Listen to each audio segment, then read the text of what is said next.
Please tell me in the comments where you're listening from. I would love to interact with you legends. Now to the story.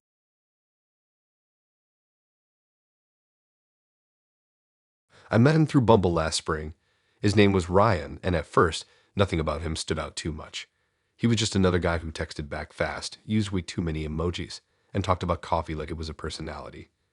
We met up after a week of talking. The first date was chill, some random cafe near my uni, sitting outside in the sun.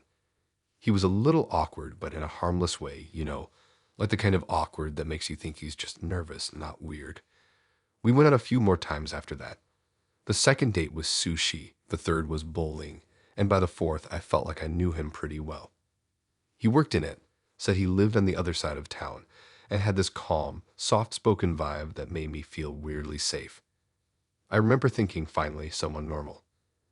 It was around the fifth date when something started feeling off. We were walking through a park, and he mentioned this random story about how he once broke his arm trying to climb his neighbor's fence as a kid. I laughed and said I did the same thing when I was 8, falling off the back fence behind my house. Then he said something like, "Yeah, by that big oak tree next to the shed, right?" It took me a second. I hadn't told him that part. I hadn't even mentioned what my childhood house looked like. I brushed it off as coincidence. Maybe he just guessed, but the detail stuck with me.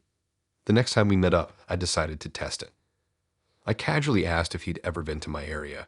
He said no, and he sounded genuine. Still, I couldn't stop thinking about it. Then the small comments started piling up. One night we were sitting in his car, and he asked if I still had the same cat. I laughed at first, thinking maybe he saw it on my socials, but then he said my cat's name, Luna. I never posted Luna. Not once. She died when I was 15, long before I even had Instagram. I froze, but he just smiled like he hadn't said anything weird. I didn't bring it up right away because I didn't know how to. I mean, what was I supposed to say? "Hey, why do you know my dead cat's name?" It sounded insane. Over the next week, I started noticing small patterns. Every time we met, he'd mention something I never told him, like how my bedroom window used to leak when it rained, or that my brother once broke the banister when we were kids. He'd slip these details into random conversations, like it was casual, like we were sharing memories. It got to the point where I'd sit in silence, trying to piece together if maybe I did tell them these things somehow. Maybe I mentioned them and forgot. Maybe I was overreacting. But the more I thought about it, the more I realized there was no way he could have known some of that stuff. One night, he came over to my flat for dinner. I remember being on edge the whole time, trying to act normal. He complimented the way I had set up my shelves, said it reminded him of my old bedroom. I asked him what he meant, and he just said, "You used to have that same setup growing up, didn't you? Shelf above the bed, lamp on the left, photo frame next to it." That was the moment something inside me just dropped, because he described it exactly, right down to the photo of my mom and me at the zoo. I told him I didn't know what he was talking about, and that he must be mixing me up with someone else. He laughed it off, said he must have dreamt it. After he left, I checked all my social media. I scrolled through every post, every tagged photo. Nothing. Not a single thing that could have shown him any of that. I barely even have old pictures online. The next day, I texted him and said I needed space for a bit. He replied almost instantly, saying he understood, but his tone changed after that. His messages got weirder. Short, cryptic stuff like, "You don't need to hide," or "You've always been here." I blocked him, but somehow he found ways to contact me. New numbers, new accounts. The messages were always familiar, like he knew things no one else should. He referenced the backyard of my parents' house, or mentioned my neighbor's name from when I was a kid. Once, he sent a message saying, "Your mom's cooking smells the same." That one made me sick to my stomach because my parents lived 2 towns away and I hadn't told him their address. I drove there the next morning just to check everything was okay. My dad thought I was overreacting until I showed him the messages. My mom looked pale and said a car had been parked across the street for the last few nights. Same car, same spot, just sitting there. I went outside later that night and waited. Around midnight, I saw headlights pull up across from the house. It was too dark to see who was inside, but I swear I caught a glimpse of someone watching from the driver's seat. I stood there, heart racing, until the car slowly drove away. The next few days were a blur. I didn't go back to my flat. I stayed with my parents and tried to keep my phone off. I felt like someone was always watching. Every time I glanced out the window, I expected to see that same car. One afternoon, I checked my email just out of habit, and there was one unread message in my inbox. No subject, no name, just a single sentence. You shouldn't have moved the lamp. It felt like someone had reached inside my chest and squeezed my lungs, because I had moved my lamp that morning. I moved it from the left side of my bed to the right, just because it was bothering me. Nobody could have known that.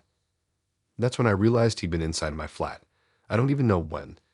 Maybe when I was at work, maybe one of the nights we'd hung out and he stayed a bit too long after I went to the bathroom.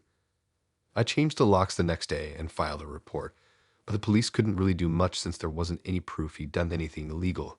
Just creepy. It's been months now. I moved out, changed my number, deleted all my social media. Still, I can't relax. Every time I walk into a new room, I look for something out of place. A light that's been moved, a drawer slightly open, the sound of a car idling outside at night. Sometimes, when I wake up in the middle of the night, I swear I hear quiet footsteps in the hallway. I tell myself it's just my head messing with me. But then I'll notice something small, like the lamp back on the left side of my bed. And I'll just stare at it in the dark, wondering how he still knows.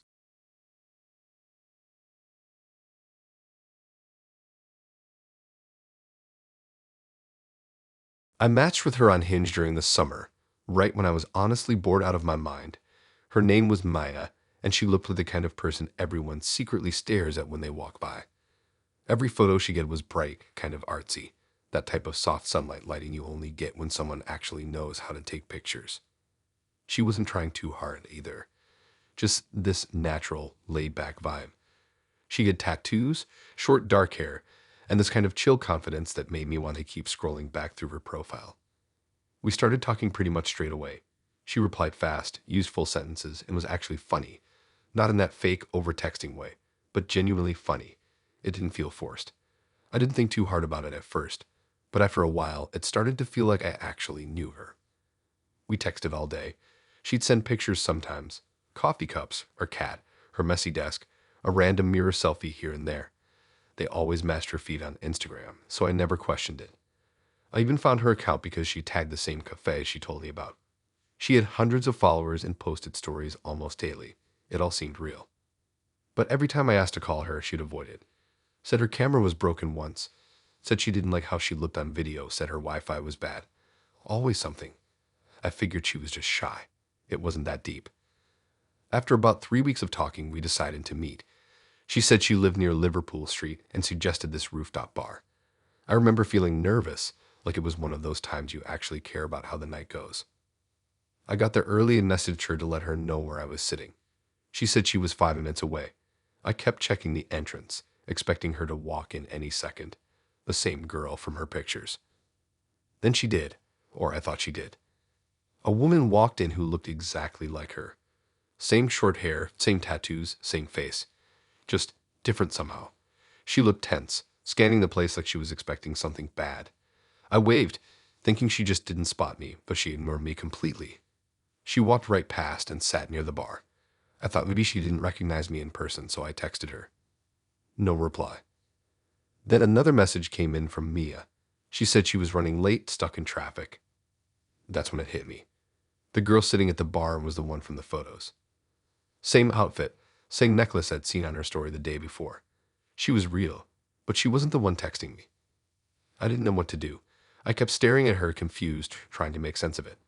My brain felt scrambled. I thought maybe this was some kind of prank or test, like maybe she wanted to see if I'd notice her before saying hi. But she looked uncomfortable. She kept checking her phone, glancing around the room, and when her eyes landed on me for half a second, she looked straight terrified, like she'd just seen someone she wasn't supposed to. A few minutes later, she got up, walked to the exit, and left. Then my phone buzzed again. Sorry, can't make it tonight. Something came up. I left the bar, still trying to figure out what the hell had just happened. On the way home, I looked at her Instagram story again. It had updated. A selfie from that same rooftop, timestamped like 10 minutes earlier. I realized whoever I'd been talking to must have been stealing her posts in real time. That night, I couldn't sleep. I scrolled through all our chats, all the photos she'd sent, and started reverse searching some of them. A few popped up on Pinterest. Some on random mood boards. My stomach just sank. It was all fake. Someone had built an entire version of this girl online, down to her daily routine. I reported the profile on Hinge and texted her that I knew she wasn't real. No response. 2 days later, I got an email from the actual woman. It started with, "Please stop contacting me." She said she filed a restraining order. Apparently, whoever catfished me had been messaging her friends and family pretending to be me. She thought I was the fake. She said this wasn't the first time it happened either. Some creep had been using her photos for months across different dating apps, cycling through new accounts every few weeks, and whenever she tried to report it, a new one would pop up. I tried explaining that I was one of the people tricked by it, but she didn't believe me. She said she'd already gone to the police and that my name was mentioned in the report. I went completely numb reading that. It felt like being caught in a nightmare where you're the villain, and there's no way to prove you're not. I sent one final email saying I understood and wouldn't contact her again, and deleted everything: messages, photos, even my Hinge account. Over the next few days, weird stuff started happening. I got texts from unknown numbers, all saying things like, "You shouldn't have told her," or "Why'd you ruin it?" At first, I ignored them, thinking it was just random spam, but then one message came in that used my exact address. It said, "You should have just been patient. You would see me eventually." That one messed me up. I stopped going out after dark, barely left my flat, and even switched my SIM card. Still, I'd get random notifications from fake accounts trying to follow me on new socials I hadn't even told anyone about. Every single one had some reference to her: her name, her birthday, her cat, her tattoos. It got to the point where I didn't even know if it was her, the real woman, or the person pretending to be her. Everything blurred together. One night, I was coming back from a late shift, and I noticed someone standing across the street near my building entrance. They were wearing a hoodie and just standing there, still as hell. I thought maybe it was some neighbor waiting for a ride, but when I looked again, they turned their head. Not fast, just slow. And I swear I saw the same haircut from the photos. Short, black, a little uneven near the side. I went inside as quick as I could and locked the door. I didn't sleep that night. A week later, I got a call from a blocked number. The voice on the other end was low, kind of distorted, but it said something I'll never forget. "You liked me better before you knew what I looked like." Then it hung up. I reported everything again, changed my number, deleted all my social media, and even moved flats a month later. I've tried to move on, but sometimes I still get emails from random names that all say the same thing. Short, vague, and always ending with M. And every time I see one, I can't help but wonder if the person I matched with ever really stopped pretending, or if they're still out there somewhere, using her face and my name to start all over again.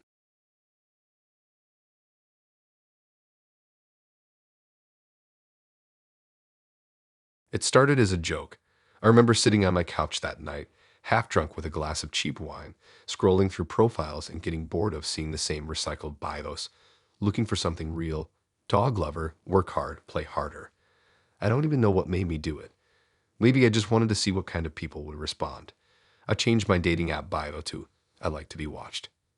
It was supposed to be sarcastic. I thought people would get that. Within a minute, I got a match. Then another. And then another. Notifications kept popping up one after the other. The first message I got was from someone named Mark. No profile picture, just a black screen. His bio said something weird too. "Watching is believing." I laughed at how creepy it sounded and almost unmatched him right away, but I didn't. I don't even know why.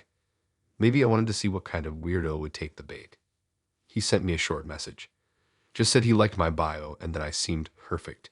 I rolled my eyes and ignored him. Then he sent another one, saying he'd seen me before. That part threw me off. At first, I thought maybe he meant he recognized me from social media or something. But then he said something specific, something about the red blanket on my couch. That one detail made me pause. My profile didn't have any pictures of my flat. I even checked. There were only selfies, all taken at cafes or outside. None from my living room. I deleted the conversation and blocked him. It freaked me out for a bit, but I convinced myself it was a lucky guess. Everyone has a red blanket, right? A few days passed, and I forgot about it. Then weird things started happening. My TV would turn on randomly in the middle of the night. Once, I woke up and the screen was just static, flickering softly in the dark. I thought it was maybe a wiring issue or one of those smart device glitches. The next morning, while getting ready for work, I noticed a faint blinking light coming from my air vent. At first, I thought it was a reflection from my phone or something metallic. But when I crouched down and looked closer, There was this tiny black circle tucked deep inside the vent, the kind of lens you see on small cameras. I stood there staring at it for a good minute, trying to figure out if it was real or not. It looked too deliberate to be anything else. My first thought was that maybe the landlord installed something for maintenance or air monitoring, but that didn't make sense. It was pointed straight into my living room. I unscrewed the vent cover with a knife and pulled it out. It was a camera, small wired, with a tiny antenna. My stomach dropped. I didn't know who to call or what to do. I checked the rest of the flat and found another one above the kitchen doorframe, hidden behind a small decorative vent that I never even paid attention to before. The thing that really got me was that the vents weren't even new. I'd lived there for 2 years. That meant someone had installed them recently. I called the building manager, trying not to sound insane, but they said they hadn't done any work on my unit. They sent someone the next day to inspect, but all he did was look around for 5 minutes and shrug. That night, I couldn't sleep. I taped over the vents and unplugged everything that had a light on it. My phone stayed on the table across the room. Still, I kept imagining someone sitting somewhere, watching a live feed of me pacing around like an idiot. I deleted the dating app completely, but it didn't help. The next morning, there was a note slipped under my door. It wasn't typed or anything, just handwritten on plain paper. It said, "You said you liked being watched." I froze. It didn't make sense how someone even got into the building. My floor required a key fob for access. I went straight to the property office downstairs, but the woman at the desk said there were no visitors allowed that night. That evening, I went around the apartment again, checking for anything else hidden. I found another small lens wedged behind the radiator in my bedroom. Whoever had done this knew exactly where to place them. Spots I'd never look. It wasn't random. I called the police after that. They sent 2 officers who looked around but didn't find any other cameras. They took the ones I'd pulled out, asked if I had any enemies or exes, and told me to stay somewhere else for the night. I stayed at my friend's place across town, but even there I felt like I was being watched. Every time I looked at a vent, a clock, a light fixture, I got this crawling feeling that someone was behind it. A few days later, I went back to grab some clothes and noticed something else. My apartment door lock had small scratches around it, like someone tried to pick it. The landlord said there were no security cameras in the hallway, so there was no footage. When the police got back to me, they said the devices were wireless micro cameras linked through a Wi-Fi network. The signal had been bouncing through a local hub that was shut off the same day they came. In other words, whoever set them up knew they'd been found. That's what scared me the most. The idea that the person was still watching even after I knew, like they wanted to see how I'd react. I moved out a week later, left most of my furniture behind because I couldn't look at it anymore without wondering what else had been tampered with. I rented a new place under a different name, no forwarding address. I didn't tell anyone except my parents where I was going. But a month later, I was scrolling through Instagram, trying to feel normal again, when a random account followed me. No posts, no profile picture, just a handle vent_lover. I blocked it instantly, but my heart was pounding so fast I could barely breathe. Then, a few days after that, another account followed me, this one called Red Blanket View. Same deal. No posts, just watching. That night, I unplugged my Wi-Fi router and sat in silence, trying to convince myself that it was all coincidence, just some internet creep who found me again. But then I looked at my phone camera light, and for a split second, I could have sworn it flickered. Now, even when I'm out, I keep catching glimpses of people who look familiar. A man at the cafe across from my building, someone standing outside my bus stop too long, a car parked on my street for hours. It's always the same pattern. Not enough to prove anything, but enough to make me feel like I'm never really alone. Sometimes when I'm lying in bed trying to sleep, I hear a faint clicking sound coming from somewhere above the ceiling. I tell myself it's the pipes. It's easier than thinking that someone might still be watching me, waiting for me to update my bio again. Hey guys, really sorry to interrupt. If you're still listening, then you're enjoying the story so far. And if you are enjoying, then please hit that like button. That's all I ask of you. Thanks so much. Now back to the stories.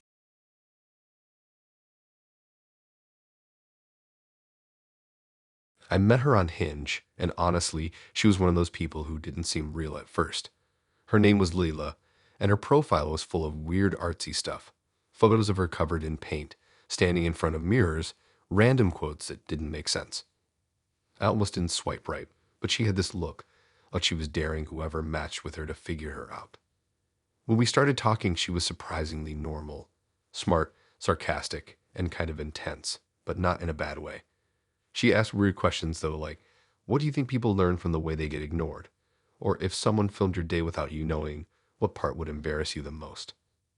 I just assumed she was one of those creative people who overthinks everything. Our first few dates were good. She was confident in this quiet way, always watching me like she was studying how I moved or spoke. She'd ask about my childhood, what made me angry, what I was afraid of. It wasn't flirty, more like she was collecting information. But she'd also laugh at my dumb jokes, so it balanced out.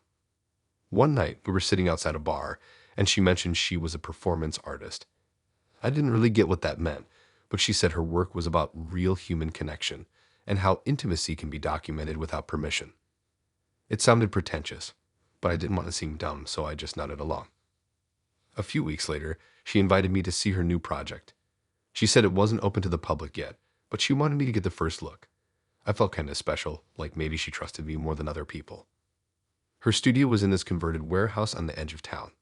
The outside looked abandoned, graffiti on the bricks, half-broken windows, that kind of vibe. Inside, though, it was clean but cold. Bare walls, harsh lighting, and this faint hum from some equipment in the background. The first thing I noticed was that it smelled like metal and old paper. There were wires running along the floor, looping into projectors and screens. She told me to wait in the main room while she set things up. While she was gone, I looked around.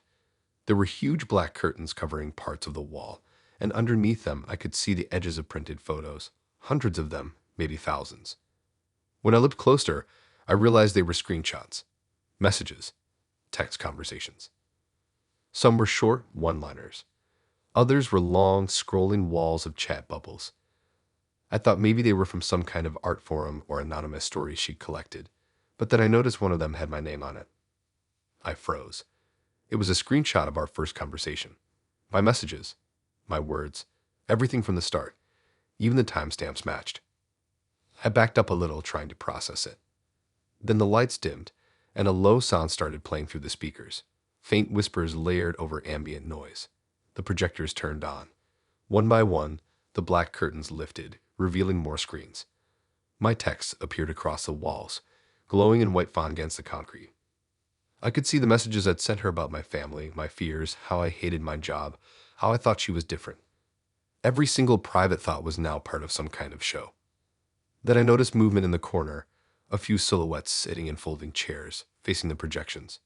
I hadn't even realized people were there. An audience. They weren't reacting, just watching, like it was a movie. Every time a new message popped up, someone took notes.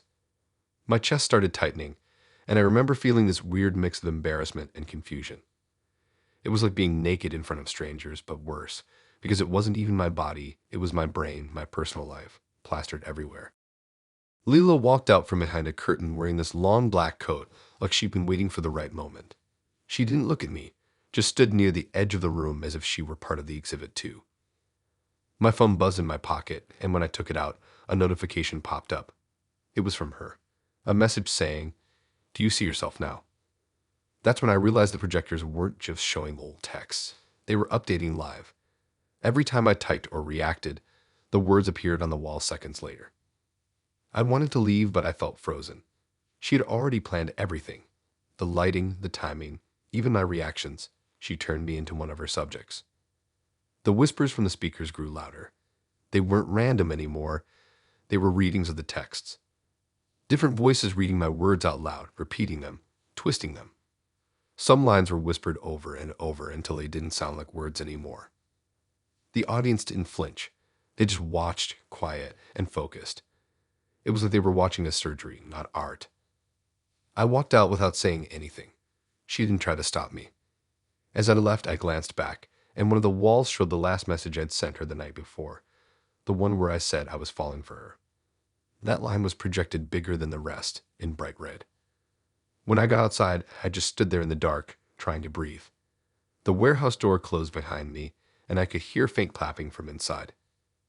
I blocked her number that night, deleted everything, but somehow my messages still kept appearing in random places. A week later, someone sent me a photo on Instagram, a shot from her exhibition. It was my name printed under the title subject 23. People were commenting things like, hauntingly honest and raw in emotion. I tried to report it, but the account vanished a day later. Now, sometimes when I'm out, I'll catch people looking at me like they recognize me from somewhere. One guy even asked if I was the performance piece. I don't use dating apps anymore, but every now and then, a new account will message me from a name I don't know, asking how it felt to be part of something beautiful. And I'll just stare at the screen, wondering how many of my words are still being displayed on some cold wall somewhere, while strangers sit in the dark watching me talk to no one.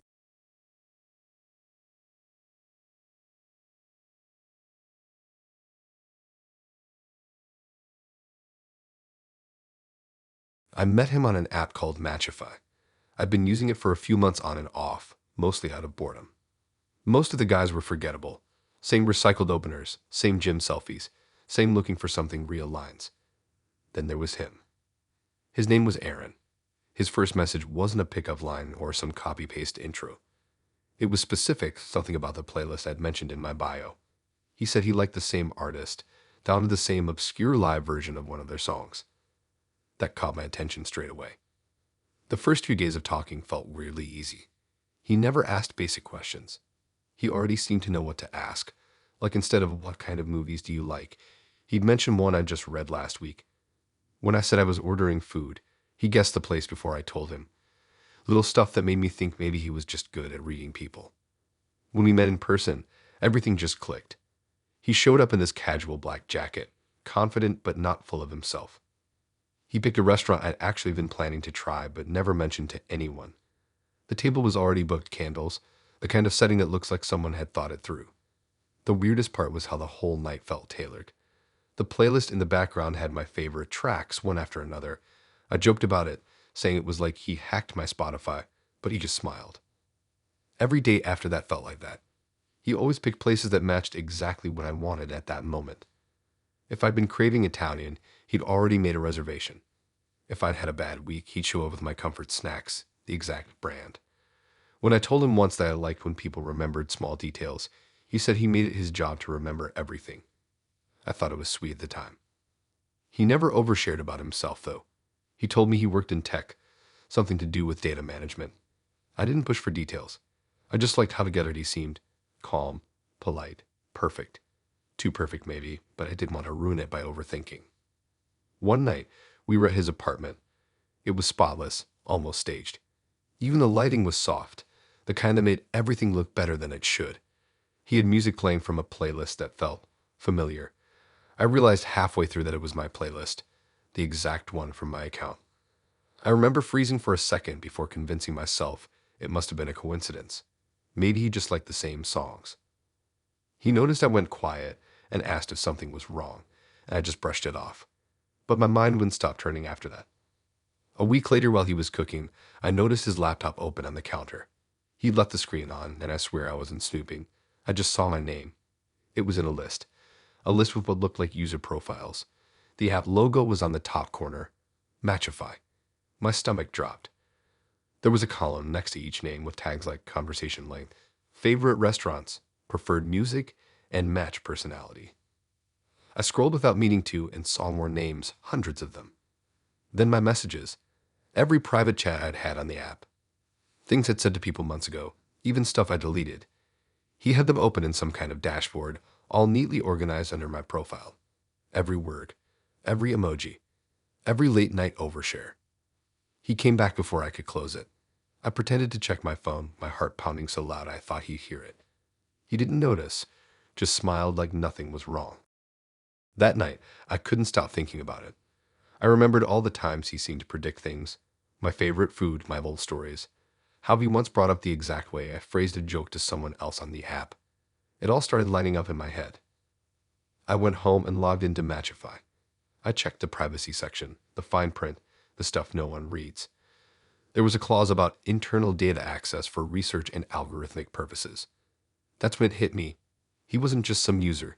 He worked there, and he wasn't guessing anything. He already knew everything about me. The next day, I pretended everything was fine. I met him again, smiled, laughed, acted normal. He looked relaxed, like he'd already won me over. At dinner, he brought up things I'd never told him, small ones, like the nickname my friend used for me in old texts. I started shaking without realizing. After he dropped me off, I deleted my account. Then I went through my phone and checked the permissions. The app had access to my location, my camera, my messages, everything. I turned everything off, deleted the app, cleared the data. I thought that would be enough. But the next morning, I woke up to an email from an unknown address. It had screenshots of old conversations, ones from before I even matched with him. The subject line said, "Don't forget what you wanted." There was no name, but I knew it was him. The screenshots had timestamps, IPs, even the deleted messages. I tried blocking the address, changing my passwords, even resetting my phone. Then came another email, this time with photos. Ones from my gallery that I'd never posted anywhere. I stopped sleeping after that. Every sound in the flat made me jump. My phone would buzz at random hours, always from a different number. One just said, "How's the pasta?" which freaked me out because I'd literally just made some 10 minutes before. I filed a report with the app's customer service, using a fake name. They replied with a generic message saying your feedback is valuable. I called their office number, and the voice on the other end sounded calm, too calm, when they said no employee by that name worked there anymore. I haven't heard from him in months, but I still get random notifications sometimes, unknown emails showing up, new login attempts from locations I don't recognize. I've switched phones twice, wiped my laptop, even changed my number. The weirdest part, sometimes I'll get recommended playlists on Spotify that match conversations I had with him, the same songs in the same order. It's like he's still curating everything behind the scenes, watching what I listen to, what I buy, what I type. I've stopped using dating apps altogether, but whenever I open my phone camera, there's this half-second lag before it loads, like someone's connecting remotely. Every time that happens, I catch myself whispering his name, just to see if he'll answer back.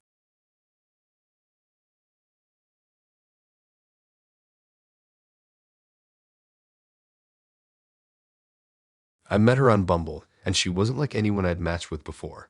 Her profile looked straight out of a business magazine, clean, expensive, confident. Every photo looked like it belonged in some glossy startup article.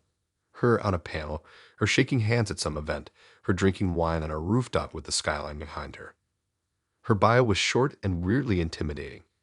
It said she was a venture capitalist who only dated entrepreneurs because ambition is the only love language that matters. I don't even know why I swiped right. I work a regular office job.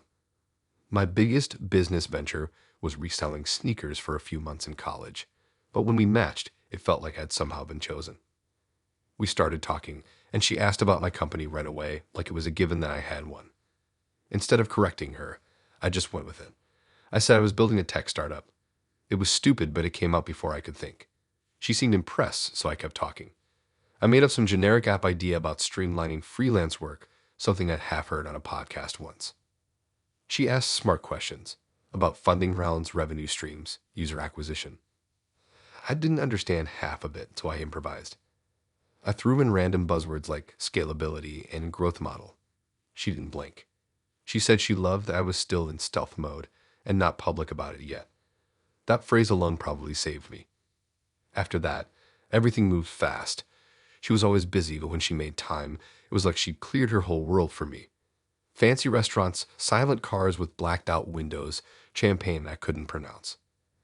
Every time we met, she asked about the company. I'd stayed vague but confident. The more I lied, the more she seemed drawn in. It felt like I was living a double life. During the day, I was sitting in a cubicle replying to emails, and at night, I was pretending to be some ambitious founder. I knew it was going to catch up to me eventually, but I couldn't stop. She made me feel like I was actually someone. Then one night, she said she wanted to invest. At first, I laughed it off, but she was serious. She said she liked being involved early and wanted to help me scale. She talked about a small investment to start. Nothing huge, just enough to test my model. I had no clue what that meant, but she made it sound normal. I tried to find a way out of it, but she was already 3 steps ahead. She had her assistant email me the next morning with forms, agreements, and a contract. The documents looked official, full of legal words and sections about ownership rights and intellectual property control. I almost told her the truth, but the thought of admitting everything made me sick. So I signed. It wasn't a real company, but she wired money anyway, £10,000. I figured she'd realize eventually and get mad, maybe sue me, maybe humiliate me online. But she didn't. She just said she was excited to start working closely. A week later, she started showing up everywhere. Not in a clingy way, more like she was inspecting me. She'd text things like, "How's the product roadmap?"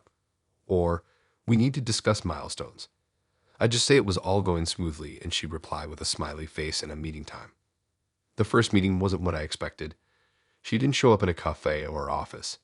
She sent a car to pick me up and take me to this building on the outskirts of the city. Glass walls, security guards, a whole thing. Inside, there were people working. Real people. Desks, laptops, screens with charts. She introduced me as one of her new portfolio founders. I remember feeling my stomach twist. They all smiled, congratulated me, asked about my product. She looked proud. I didn't know what to say, so I kept the lie going. After that, she became more involved. She made me weekly schedules, assigned 8 advisors, even arranged pitch meetings with people I didn't know. It was like she built an entire fake company around my fake company. Every time I tried to slow things down, she'd remind me that she had a stake in the business now, that legally I owed her updates. That word, legally, started haunting me. I tried to look through the documents I signed, and that's when I noticed something I hadn't before. In the fine print under ownership, there was a clause that transferred partial control of not just the company, but also personal intellectual property linked to the venture. I didn't understand what that meant until I kept reading. It basically gave her the right to represent me, manage my image, and make decisions on behalf of the entity, since I was the entity that meant me. She technically owned me. I stopped replying to her after that. I didn't know how to undo it. I tried asking a lawyer friend, but when I showed him the contract, he just laughed and said it was insane but airtight. He asked who drafted it, and when I said her name, he went quiet. He said her firm was known for unconventional investments, not just in startups, but in people. The next day, my bank account got locked. Then my email. Then my LinkedIn. It was like my whole identity started vanishing piece by piece. The company she invested in had been registered under my name using documents I didn't remember signing. There were articles being posted about it, photos of me at her events, fake quotes I'd never said, press releases announcing a new tech founder under her mentorship. I went to her office to confront her, but security wouldn't let me in. They said she was busy and I didn't have an appointment. When I finally caught her outside one night after an event, she just smiled. She said something about how I'd signed over the rights to myself as a brand. After that, I started getting calls from unknown numbers, journalists, investors, random people who thought I was some genius startup guy. Some even sent me money to buy in early. It was like she turned me into a product. I tried to disappear, but it didn't work. The company kept growing, or at least pretending to. She built a team around it, with my name everywhere. I saw an ad once, my face edited into a promotional video, talking about innovation. I hadn't said any of those words. When I called my bank to close my accounts, they said the listed representative had already done it. That representative was her. Now, I live under a different name in a different city, but sometimes I'll see her pop up online, her firm launching new projects, new founders, new faces. And sometimes I'll see my old face among them, smiling, giving interviews, talking about growth and scaling and ambition. It's like she kept the company going, but I'm just another one of her assets now. Every so often, I'll get a letter forwarded from my old address, performance updates about the business. They're always signed with the same line at the bottom. Your potential was worth the investment.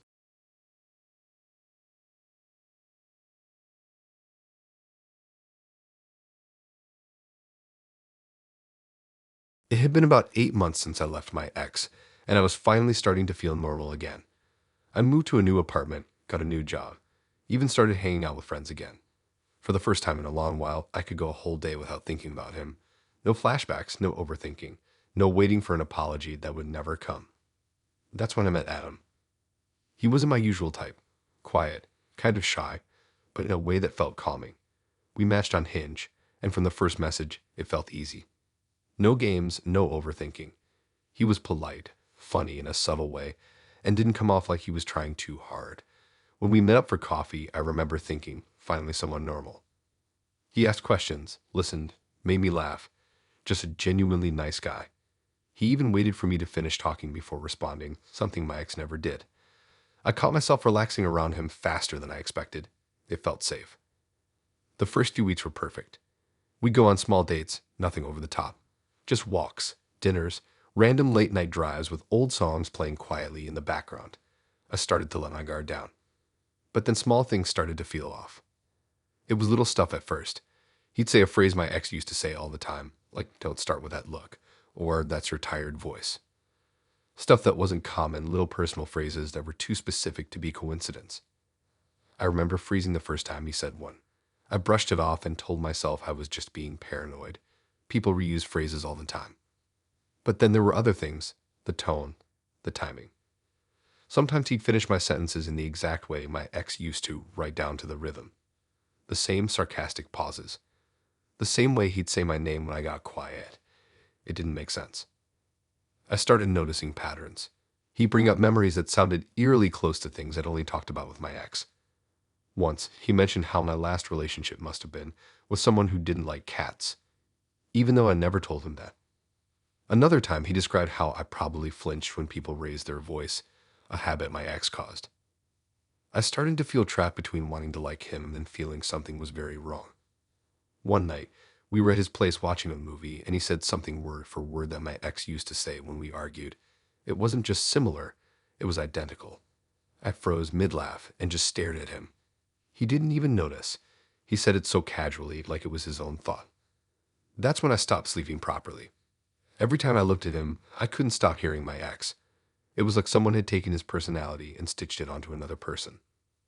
I started checking his social media at his phone when he wasn't looking, anything I could to calm myself down. I didn't find much. Just a few group chats, photos, nothing weird. But I couldn't shake the feeling that something was off. A week later, I woke up to a weird email. It was from some random account. No name, just a subject line that said, "Thought you should know." Inside was a screenshot of a message thread. It was from a site I'd never heard of. Something like a freelance marketplace, but for private work. The messages were between two people, one with my ex's name and the other, Adam's. The message from my ex said, "I'll pay you half up front. Just be her type. You already know the basics. She likes quiet guys, cats, old movies, and tea. Act like you care about her career. Don't move too fast. Get her comfortable. Make her think she left me for the wrong person." I remember just staring at the screen. My heart was pounding so hard it felt like it was in my throat. The replies were even worse. Adam had said, "Understood. How far am I supposed to take this?" My ex wrote back, "Enough for her to miss me. Enough to break her again." I felt sick. I scrolled further, and there were payment confirmations, bank transfers, actual proof. I called Adam that night, and he answered like nothing was wrong. His voice sounded calm, normal, like every other time. I didn't tell him what I'd found. I just said I wasn't feeling well and needed space. He said he understood. He always said that. I didn't sleep at all that night. I checked everything. My phone, my laptop, even my apartment. I half expected to find cameras or something. The next day, I packed a bag and stayed at my friend's place. He kept texting. Not clingy, just concerned. Saying he hoped I was okay. The messages sounded exactly like what my ex used to send after arguments. The same order of words, the same phrasing. I blocked him. Then the unknown number started texting. No name, no profile picture. Just messages like, "I didn't mean to hurt you," or "You have no idea how much he cares." It didn't even say who he was. After a few days, the messages stopped, and I started trying to move on. But one night, I got another email from that same account. It said, "Job complete." Attached was an invoice. It had Adam's name on it, the same date as the last time I saw him. The note at the bottom said, "Contract ended early. Client terminated agreement." I tried to report it, but the site didn't exist anymore. The link redirected to some generic domain error page. It was like it had been taken down. I changed my number, deleted all my social media, and even moved again. Months went by with nothing. Then one night, I was at a small restaurant with a friend, and a song started playing over the speakers, one my ex used to play on repeat, the exact one. When I looked up, the waiter who just walked past had the same tattoo Adam had on his wrist. I didn't finish eating. I got up, paid, and left. Not I don't go on dating apps anymore. I deleted every one of them. But sometimes late at night, I'll get a random notification that says someone tried to sign into my old profile from another device. And every time it happens, I remember how my ex used to say, "No one will ever get you like I do." Maybe he meant that literally.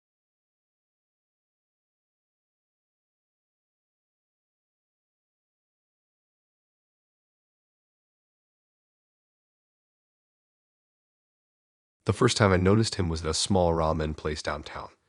We were sitting near the window, laughing about something dumb she'd said, and I caught sight of a guy sitting 2 tables away, alone, staring at nothing in particular. He had his brown coat that looked too big for him, a gray beanie pulled low, and a neutral face. Not sad, not angry, just blank. I thought nothing of it at first. Maybe he was waiting for someone. But the second time he was there again. Different restaurant, different night. Same coat, same blank look. Sitting alone near us, not too close, not far enough to ignore.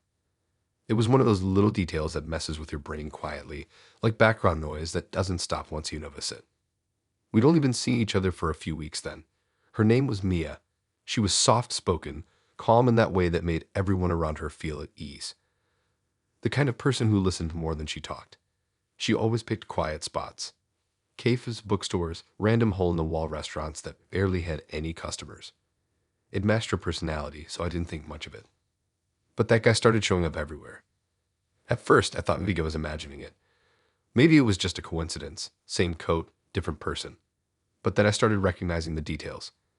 The way he sat perfectly straight, his hands folded neatly on the table, how he never ordered food until after we did. Once we were at a movie theater, and when the lights went down, I saw him 3 rows behind us, just sitting there, staring straight ahead. I tried not to make it obvious that I kept glancing back, but it started getting under my skin. I told myself I was being paranoid, but it didn't stop the feeling that someone was watching us. The 5th time I saw him, I finally asked her. She looked at me for a moment, like she was trying to decide whether to tell the truth or not. Then she smiled, a small, quiet smile, and said it was fine, that it was just how she stayed safe. That was all she said, nothing else. I went depressed, but something in her tone made me drop it. Still, I couldn't stop thinking about it. That's how I stay safe. What did that even mean? Safe from what? Safe from who? The next time we went out, I paid more attention. We met at a diner on the edge of town, and sure enough, he was there. Same coat, same seat pattern, same empty stare. He never looked directly at her or me, just stared at the wall or at his cup of coffee. When she went to the restroom, I finally got up and went over to him. I didn't even know what I was going to say. Maybe just confront him, maybe just confirm he was real. But before I reached him, he stood up and walked straight past me, calm and silent, like he knew I was coming. He didn't even glance my way, just left. When Mia came back, I told her he'd been here again, but she didn't seem surprised. She said it was okay. She said I didn't have to worry about him. After that night, things started feeling different. She got harder to read. She'd go quiet mid-conversation, like she was thinking about something far away. Once, I asked if she dated anyone before, and she just said, "Not in the way people think." I didn't even know what that meant, but I let it go. Every time we went somewhere new, I'd scan the room before sitting down, looking for the man in the brown coat. And every time he was already there, always a few minutes before us. It started to feel like some kind of routine between them, like she expected him. One night, I decided to pick the place myself. I didn't tell her where we were going until we got there. I chose a random seafood restaurant miles away from anywhere we'd been before, last minute. No reservation, no pattern. He was still there. He was sitting alone at a corner table when we walked in. Same coat, same posture. That's when I started to panic inside. My hands were sweating, and I could barely focus on what Mia was saying. I kept staring at him.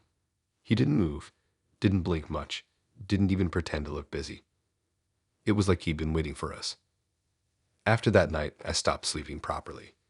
I'd wake up thinking I saw him outside of my building, standing across the street. Once, I even thought I saw his coat at the train station, though when I looked again, it was just some random guy in similar clothes. I started looking through her phone when she wasn't around, hoping for answers. Nothing. No messages, no weird numbers, nothing. One afternoon, I went to surprise her at work, only to find out she didn't actually work there. The company she said she worked for had never heard of her. That was the moment I realized I didn't know anything real about her. I texted her that night, asking to talk, and she invited me to meet at a park. When I got there, it was already dark, and she was sitting on a bench near the lake. The man in the brown coat was on another bench across from us, facing the water. She looked at me like she was waiting for me to say something, but I couldn't even form words. I just pointed at him, shaking my head. She finally said it, quietly, like she was explaining something to a child, that he wasn't following her. He was tired. She said she'd had bad experiences before. People getting too close, too fast, people who made her feel unsafe. So she hired someone to watch, to follow her on dates, to make sure no one tried anything. She said it like it was normal, like it was the most logical thing in the world. I wanted to walk away right then, but I couldn't move. Something about how she said it, how calm she was, made it feel even worse. She stood up after a while, kissed my cheek, and said she'd call me later. Then she left, and the man in the brown coat stood up too. He followed her quietly, a few steps behind, disappearing into the trees. That was the last time I saw her. I tried calling, texting, even checking her social media, but everything was gone. Deleted. Her number was disconnected. A few weeks later, I saw a news story online. It was short, a body found in a lake outside the city. No ID, but the photo of the coat they found beside it was brown. Now sometimes when I walk home late at night, I swear I catch glimpses of him again. A shape at a bus stop. A shadow near a diner window.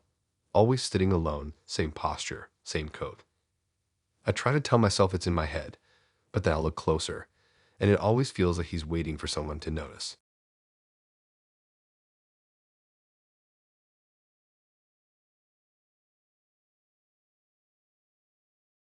I woke up with my head pounding like I had been hit by something heavy. My room looked the same as always. Dim, messy, my clothes from the laundry pile half on the chair, half on the floor. The only thing that felt off was me. I was still wearing the same outfit from last night. Jeans, top, jacket. Even my shoes were kicked off in that half-hearted way like I'd stumbled in and crashed. For a few seconds, I just stared at the ceiling trying to piece it together. The night before was fuzzy. We'd been on our second date. His name was Callum. Tall, normal-looking, quiet but charming in a calculated kind of way. We went to a bar near the river, had a few drinks, nothing crazy. I remembered him paying, laughing at something I said, and then nothing. Just a blank space where the rest of the night should have been. My phone was buzzing on the nightstand, a text from him. It said, "You're welcome for the ride. You were amazing last night." My stomach twisted. I read it again, then again. My heart started beating fast in that panicky way where your body figures out something's wrong before your brain does. I checked my camera roll. No new photos. I checked my call log. No calls. My messages from him before that one were normal, just plans for the date. But I didn't remember any ride home. I got up and stumbled to the bathroom. My reflection looked rough. Makeup smeared, faint bruise on my wrist like someone had gripped too tight. I told myself it could have happened anywhere, but deep down it didn't feel random. I'd opened my messages again, typed out something asking what he meant, then deleted it. I didn't want to sound paranoid, but my head was spinning. I checked my bag next. My wallet was there. Keys too. Everything seemed untouched except my lipstick was missing. Not the kind of thing you just lose in a bar. The weirdest part was how normal the morning looked. Sunlight through the blinds, cars outside, my neighbor's dog barking like usual. The world didn't care that something felt wrong. After pacing for a while, I decided to check my bank app just to see if anything weird showed up. There was a charge from a petrol station I didn't recognize at 12:48 a.m. I hadn't been anywhere near that side of town. That's when it really started sinking in. I hadn't gotten home by myself. I sat on the edge of my bed and tried to retrace every step. We met at 8 p.m. at the dockside bar. I'd had 2 drinks, maybe 3. I wasn't that drunk. I remembered going outside to smoke with him, sitting on a low wall near the water. After that, it was like someone switched off a light in my head. I texted one of my friends, told her I felt weird, and asked if she'd heard from me last night. She said no. Then she asked if I'd gotten home okay. I didn't answer. Later that day, Callum texted again. "Hope you're resting up. Last night was wild." My whole body went cold reading that. Wild? What did that even mean? I tried to remember anything. A touch, a sound, something. But it was like trying to remember a dream that evaporated the second I woke up. I thought about calling the police, but I didn't have anything to tell them. No proof. No memory, no marks besides the faint one on my wrist. I didn't even know what had happened for sure. That night, I barely slept. Every time I closed my eyes, I'd see flashes, headlights, laughter, the sound of doors locking. I wasn't sure if it was my brain making it up or if those were pieces of what I'd forgotten. The next morning, I decided to check the CCTV near the bar. I told the manager I'd lost something and wanted to see if I'd dropped it outside. He let me scrub through the footage. There I was sitting with him around 10:30. Everything looked normal. Around 11:15, he stood up, said something, and I followed him out. Then, a few minutes later, another camera caught him half carrying me toward a parked car. I wasn't fighting, just kind of limp. He opened the passenger door, put me inside, then got in and drove off. I couldn't breathe watching it. The timestamp said 11:23 p.m. I didn't live anywhere near that bar, and I definitely hadn't told him my address.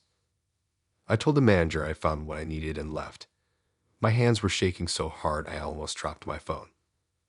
I went home and sat there staring at that text. You're welcome for the ride. It wasn't just a ride.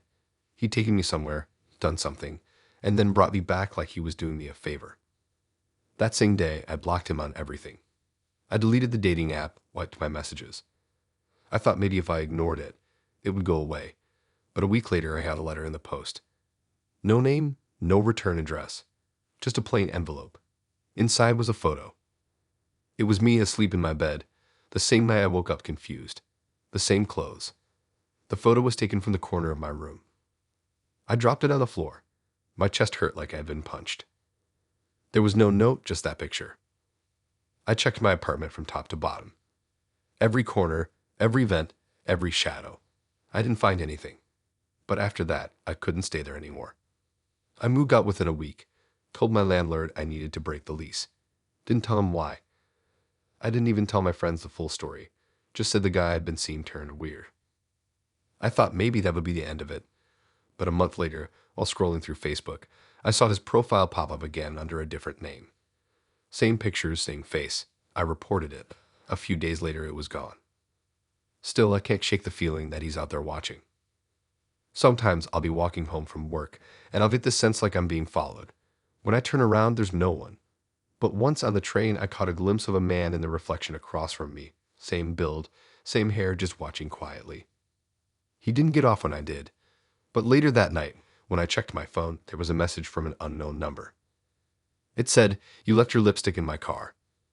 That's when I realized he never meant the text about last night as some gross joke. He meant it literally. He'd been in my house. He'd taken that photo himself. And somehow, he still knew exactly where to find me.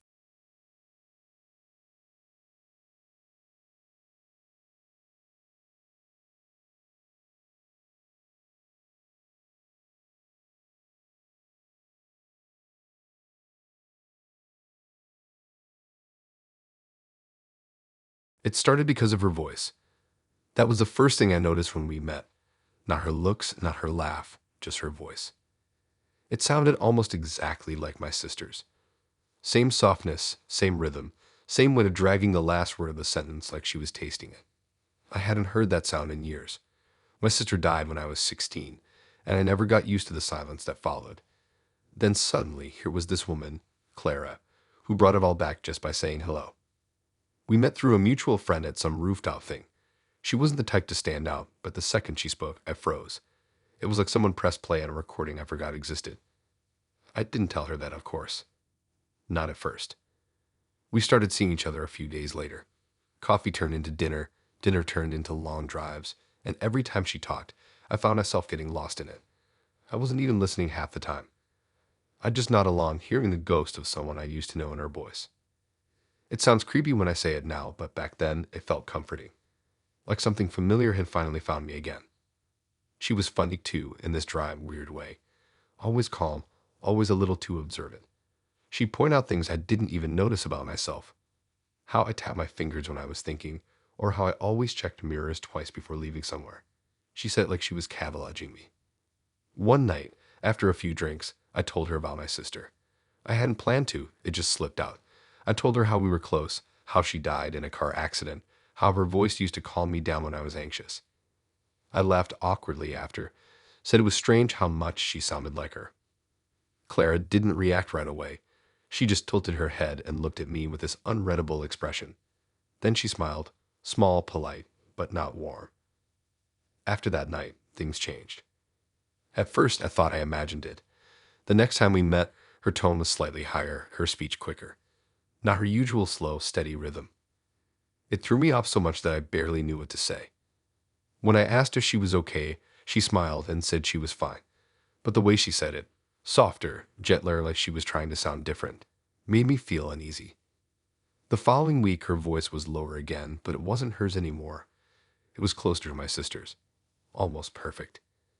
I remember sitting across from her at a diner and feeling my throat tighten. The words she used, the pauses between them, it was identical. Too identical, like she'd studied it. It made me uncomfortable, but part of me didn't want to stop it either. That same part that missed hearing it every day. She started calling me little brother as a joke at first. Said it after I told her how protective my sister used to be. I laughed, but it didn't feel funny. The way she said it wasn't teasing. It was careful, almost affectionate. Soon it became a habit. Every text, every call, every time she leaned in close. Little brother. Always in that same voice. I told her once that it freaked me out. She apologized. But later that night, she called me it again, softer this time, like she knew I wouldn't stop her. Then came the other stuff. She started asking about my family. At first, normal things. My parents, my childhood. Then it got more specific. What time my sister's accident happened, what her last words were, where she was buried. She'd ask with this calm interest, like she was collecting data. One night she asked me if I ever wished my sister would come back. I said, of course, who wouldn't? She smiled and said, what if she already has? I tried to laugh it off, but she didn't laugh with me. She just stared, and for the first time her eyes didn't look soft. After that, I started avoiding her. Texts, calls, anything. But she didn't stop. She'd send voice notes, short ones, saying things like, good night, low brother, in that perfect replica of my sister's tone. One night, I woke up to a voice note from her. It was just breathing at first, slow and steady, then her whisper. You used to say I made you feel safe. I deleted it, but it didn't matter. The next day, she sent another, and another. Each time, her voice got closer to how my sister sounded. Not just similar, exact. Even the tiny rasp she had from always singing in the car. It got so bad that I started hearing it even when she didn't message. Random sounds, my phone vibrating, the hum of the fridge, they all seemed to echo her. Or maybe my sister. At that point, I couldn't tell the difference anymore. A week later, I came home and found something on my doorstep. A cassette tape. No note, no packaging, just a label that said, for my little brother. I almost threw it out, but curiosity got the better of me. I found an old tape player and pressed play. The first sound was humming, a lullaby my sister used to sing when we were kids. The same tune, same rhythm. Then her voice, not Clara's, not distorted, but my sister's. She said my name. She said she missed me. I dropped the player, and it kept going, the tape whirring, her voice filling the room. Then another voice joined, Clara's. She was laughing, quietly, as if she was proud of what she'd made. I ripped the tape out and threw it away. That night, I blocked every number, deleted every message, packed a bag, and stayed at a friend's place. For a while, nothing happened. No calls, no texts, no weird packages. I started to think maybe she'd moved on. Then one morning, I checked my email, and there was a new message from an unknown address. The subject line said, from your sister. The body was empty except for an audio file. I didn't open it. I couldn't. I just stared at it for a long time, my heart pounding like it wanted to leave my chest. Since then, new accounts keep popping up. New names, new numbers. Every time I block one, another appears. Each message is the same. A recording a few seconds long, always starting with humming, always ending with, good night, little brother.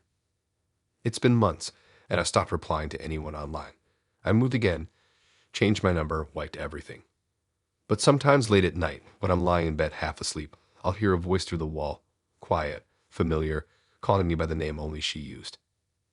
And I can't tell if it's Claire pretending again, or if somehow she made my sister real.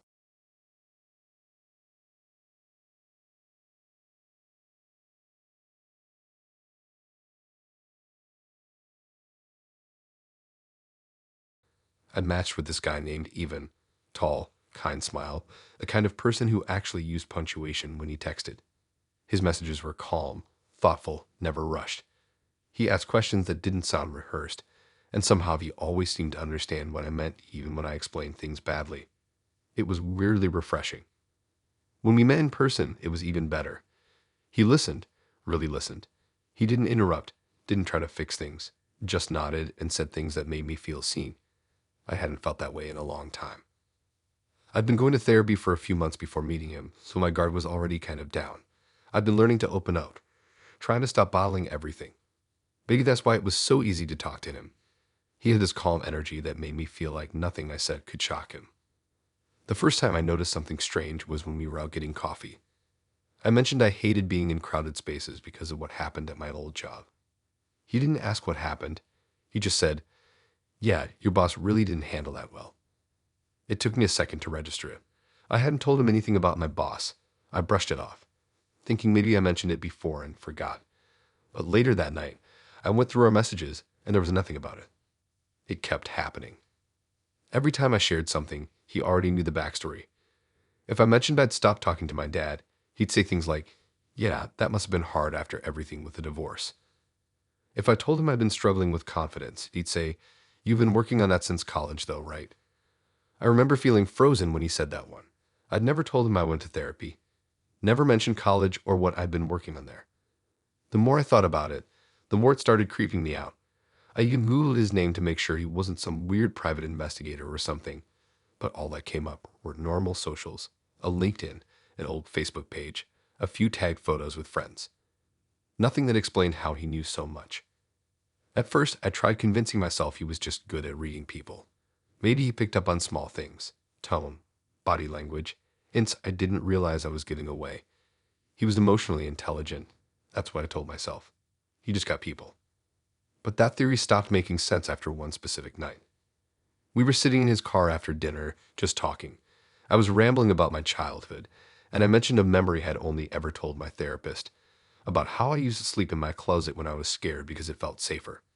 He looked at me with this soft smile and said, "Yeah, that was when you lived in the blue house with a broken fence, right?" I didn't respond. I just stared at him. That detail, the blue house with a broken fence, was something I'd never told anyone. Not even my best friend. Only my therapist knew. My chest started tightening. I laughed awkwardly and asked him how he knew that.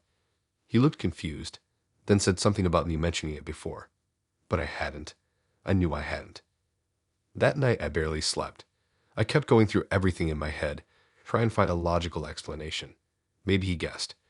Maybe I had told him and forgot. Maybe it was a coincidence. But it didn't feel like one. The next time I saw my therapist, I brought it up. I didn't mention his name, just said I'd been dating someone who seemed to know a lot about me. She smiled politely and said, "It's probably just emotional attunement." But something about how she said it, quick, dismissive, made me uneasy. A few days later, I was at Evan's place for the first time. It was cozy, clean, nothing unusual.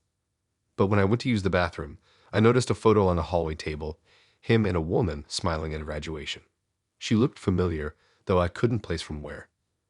When I came back out, I asked if that was his sister. He said yeah, proudly, that they were really close. He said she was a psychologist. My stomach dropped. I asked where she worked, trying to sound casual.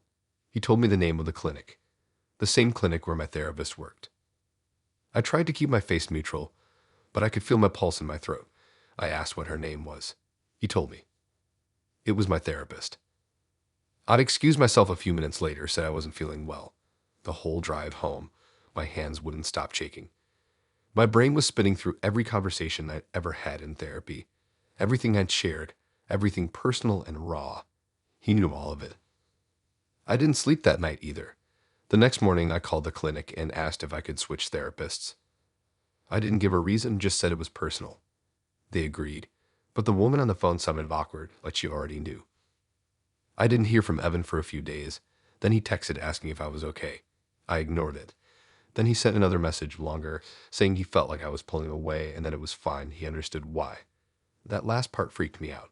He understood why. I blocked his number. 2 days later, I got an email from my therapist's office saying my file had been transferred to a new doctor. I went in for my first appointment with a replacement, and while I was filling out forms, I noticed something strange. My previous therapist's name was crossed out on my paperwork, but written faintly underneath it in pen was Evan's last name. She'd written it there herself.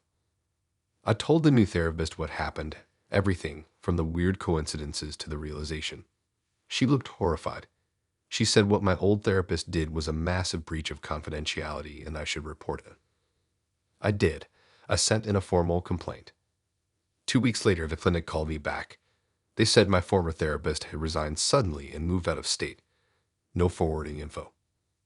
I thought that was the end of it. But then one night, I got a text from an unknown number. It said, "I'm sorry she told me so much. I just wanted to help you heal." The contact name automatically updated to Evan's first name, even though I'd blocked him. I deleted the message immediately, but didn't stop the feeling that he still knew where I was, what I was doing. Now, whenever I go to therapy, I never use my real name anymore. I don't share details about where I live or who I date. Sometimes, when I'm talking about something hard, I'll pause and imagine someone else listening behind the wall, someone taking notes, memorizing details. And every time my phone lights up with a random number, I half expected to say, "I already know."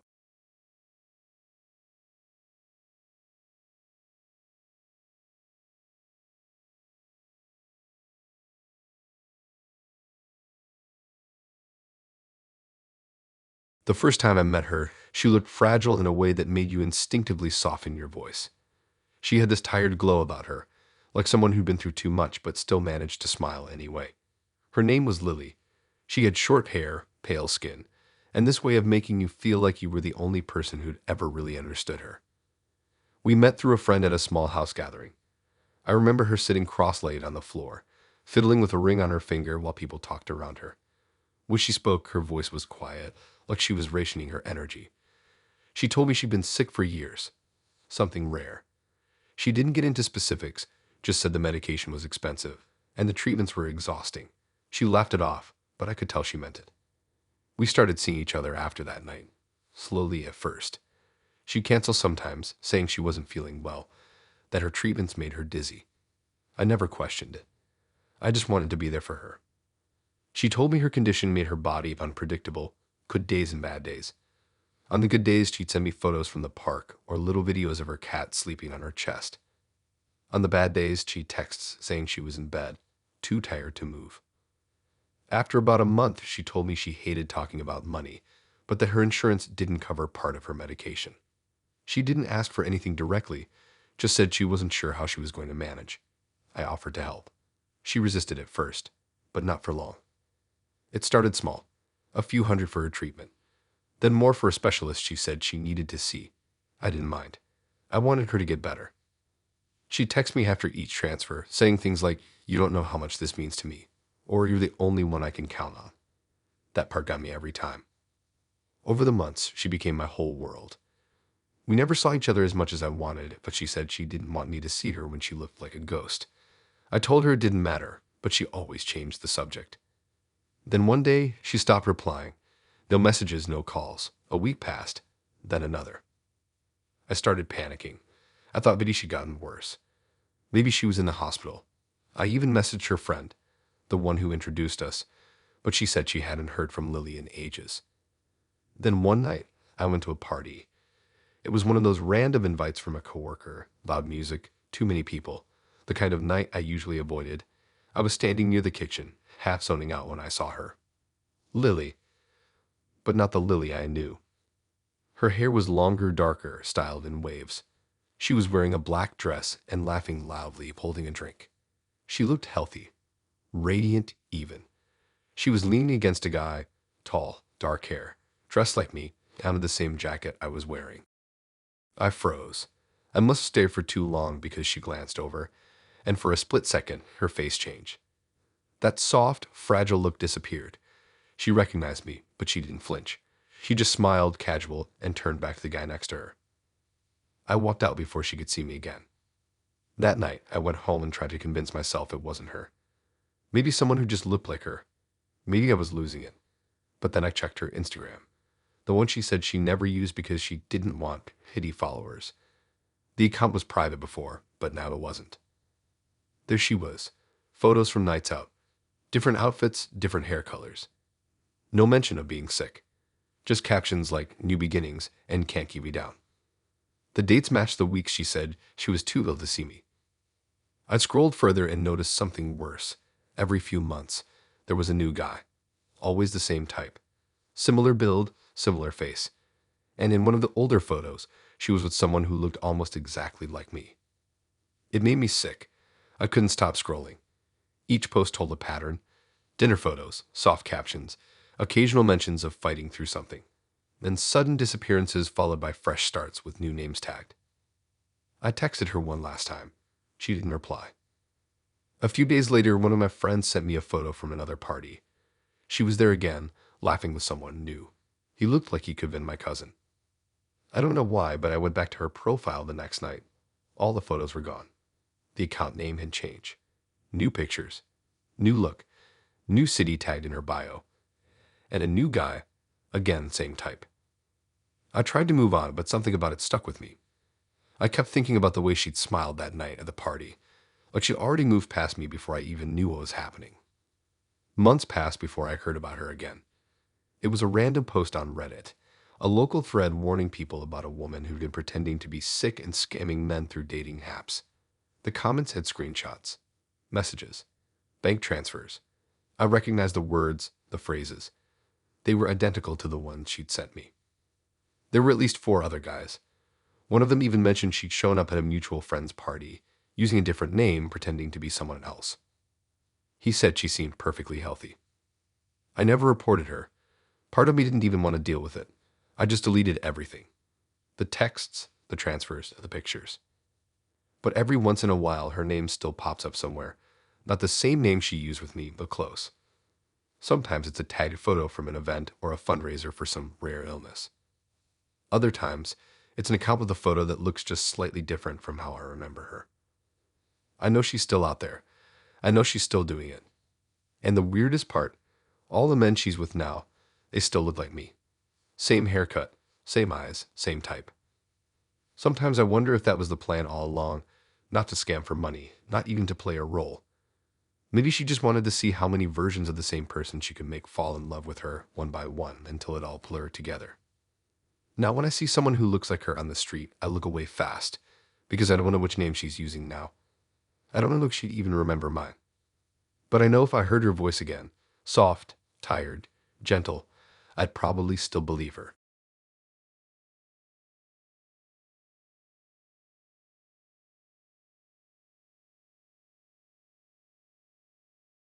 It started as a stupid voice note. That's what keeps looping in my head. Just a drunk, harmless message I sent after a night out. I'd been seeing this guy, Callan, for a few weeks. Quiet, tall, kind of mysterious in a way that made everyone want to figure him out. We met on Hinge, grabbed coffee once, drinks twice. Nothing serious yet. I was just into him more than I wanted to admit. That night, I went out with some friends. We were tipsy, laughing about the kind of things that don't even make sense sober. Around 1 a.m., I texted him. No reply. I left a voice note instead. I don't even remember everything I said, but I know it was flirty, maybe a little desperate. I joked about missing him, something about his voice, maybe said his name too many times. It wasn't anything insane, just embarrassing enough to make me cringe in the morning. When I woke up, I checked my phone right away. No reply. The voice note had been seen, though. That was the worst part, knowing he'd listened and decided not to answer. I told myself he probably just got weirded out by how forward I'd been. I tried to shrug it off and pretended it didn't matter. Except it kind of did. A week went by with nothing. No texts, no follow-up, no ghost emoji reaction, just silence. I muted his chat so I'd stop checking it. After a few days, I stopped thinking about it completely. Then one night, I was lying in bed, scrolling through YouTube before sleeping. The algorithm had been throwing me random short clips lately, podcasts, confessions, prank videos. I wasn't really watching until I heard something familiar. It was my voice. That exact pitch I hated hearing in recordings, I froze. It came from a video titled "The Girl Who Begged." The thumbnail was a blurred photo of a woman holding the phone to her mouth, like a stock image. I clicked it. And there it was, my drunk voice note. Every word, every slurred sentence, played back in full. The audio was slightly distorted, but still clear enough that I knew it was me. You could hear me laugh awkwardly, whispered his name, and trail off in that cringe way people do when they think no one will ever hear it again. Underneath, the description said, "Proof that desperation has a sound." The comments were full of laughing emojis. People mocking me. "She sounds unhinged. This girl's down bad. Imagine sending this to a guy who barely likes you." I sat there with my phone in my hand, my whole body cold. I checked the channel name. Real People Confessions. It had dozens of videos just like it. Random recordings of people crying, arguing, confessing, all uploaded anonymously. My brain couldn't process it at first. I kept replaying it, thinking maybe it was some weird coincidence, that maybe someone else just happened to sound like me. But then, halfway through the clip, I heard myself mention his name. Quietly, but it was there. Callan. That's when I realized exactly who uploaded it. My stomach turned. I went back to our chat, opened it again. The voice note was gone, deleted from my end, but he downloaded it first. I didn't even know how to react. I just sat there, staring at my screen, reading comment after comment tearing me apart. It had over 50,000 views already. People were making jokes about me, using quotes from it in their own posts. The next morning, I tried reporting the video. YouTube said they'd review it. Nothing happened. I messaged the channel's email, begging them to take it down. No reply. That night, another video appeared, same channel, different title. The Girl Who Can't Let Go. The thumbnail was different this time, a blurry image of text messages on a phone screen. I opened it, heart racing. It was screenshots of my chat with him. Every message I'd ever sent, cropped and rearranged to look like I was some obsessed person chasing after a guy who wasn't interested. The captions were sarcastic, calling me the perfect case study. My name wasn't shown, but some of the messages had timestamps that matched texts my friends could recognize. The comment section was even worse this time. People analyzing me, saying I sounded crazy, saying I was probably manipulative, unstable. I couldn't breathe reading them. I tried calling him, but the number was disconnected. His social media accounts were gone too. It was like he vanished. I emailed YouTube again. Nothing. I even contacted a lawyer, but they said since my full name was invisible and the content was anonymous, it'd be hard to prove anything. Days turned into weeks. The videos stayed up. More people started sharing them on other platforms. The voice note spread to TikTok, then Reddit. Everywhere I looked, someone had reposted it, lip-syncing or mocking the way I talked. My friends noticed. One of them sent me the link without realizing it was me. She said, "This poor girl." I lied and said I'd seen it before. I stopped leaving my apartment after that. I deleted every dating app, shut down my socials, and barely checked my phone. But it didn't matter. The video kept spreading. It was like it had a life of its own. Then one night, I got an email from a random address. No name, just a subject line. "You sounded beautiful." The message said, "You shouldn't be ashamed. They loved you for it. I told you they would." It was signed, C. I deleted it immediately, but he kept sending more. Little things. "I miss hearing your voice. You're still online. I know you check." I changed my number, blocked everything. The messages kept coming from new accounts, always short, always calm. Then one night, around 2 a.m., my phone buzzed with a notification. It was another upload, same channel. This one was titled "The Girl Who Finally Spoke Back." It was a new recording, my voice again. Only it wasn't from a message I'd ever sent. It was a full-on conversation. My voice responding, arguing, saying things I'd never said. The other voice in the clip was his, but distorted. It sounded like we were fighting. The comments were full of people saying I'd gone crazy, that I'd finally cracked. Some said I should be grateful for the attention. I turned off my phone for days. When I finally turned it back on, there was one last message waiting. No subject line, no body text, just a link. I opened it knowing I shouldn't. It led to a live stream, my old voice note playing on loop, thousands of people watching, the chat moving too fast to read. And in the top corner of the screen, there was a new message from the host. Let's welcome her back. The screen flickered. Then my camera light turned on. And before I could even react, I heard that same distorted voice, his whisper, "Say something."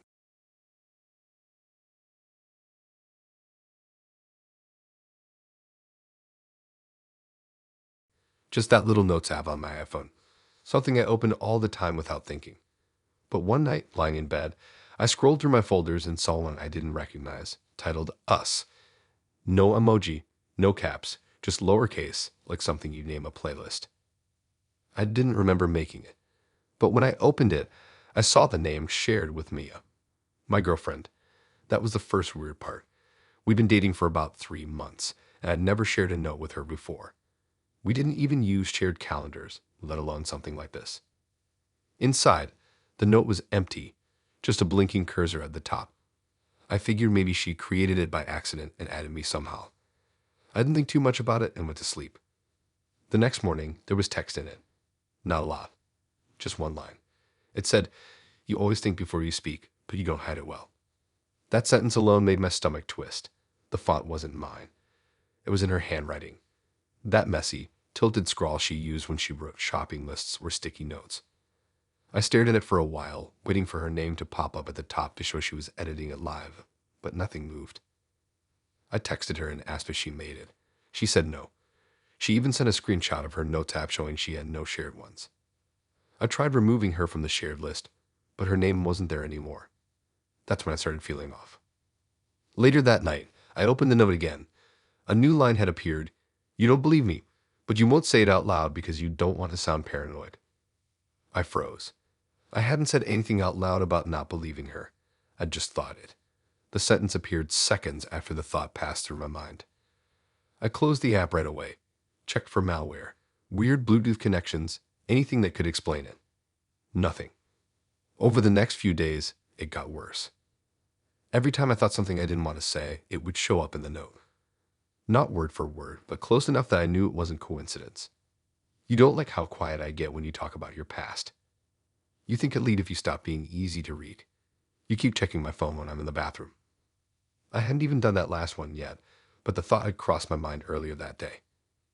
I asked her again if she was messing with me. She looked genuinely confused and said she had no idea what I was talking about. She even showed me her phone settings. No shared notes, no linked devices. I wanted to believe her, but the note kept updating. One night, while she was asleep next to me, I opened it again just to see. The text was changing letter by letter, right in front of me. "You're checking again. You think I'm asleep, but you're not sure. You always wait for proof before leaving." I threw the phone on the floor. My hands were shaking so bad I almost woke her up. The next morning, she acted completely normal. Made coffee, talked about her day, kissed my cheek before heading to work. I wanted to confront her but couldn't even figure out what I'd accuse her of. I tried deleting the note. It disappeared for a few minutes, then reappeared. This time the title wasn't Us. It was just mine. When I opened it, the entire screen filled with text. Pages and pages of it. All written in her handwriting. Every single line was about me. Things I'd thought but never said. Childhood memories I'd never told anyone. Sentences that only formed in my head when I couldn't sleep. "You used to hide under the table when your parents argued. You don't like mirrors at night because you're afraid they'll remember things you won't. You told your ex you didn't mind when she cheated, but you did. It was like someone had taken my brain and translated it into text." I threw my phone in a drawer and left it there for hours. When I finally checked again that night, a new message was waiting at the bottom.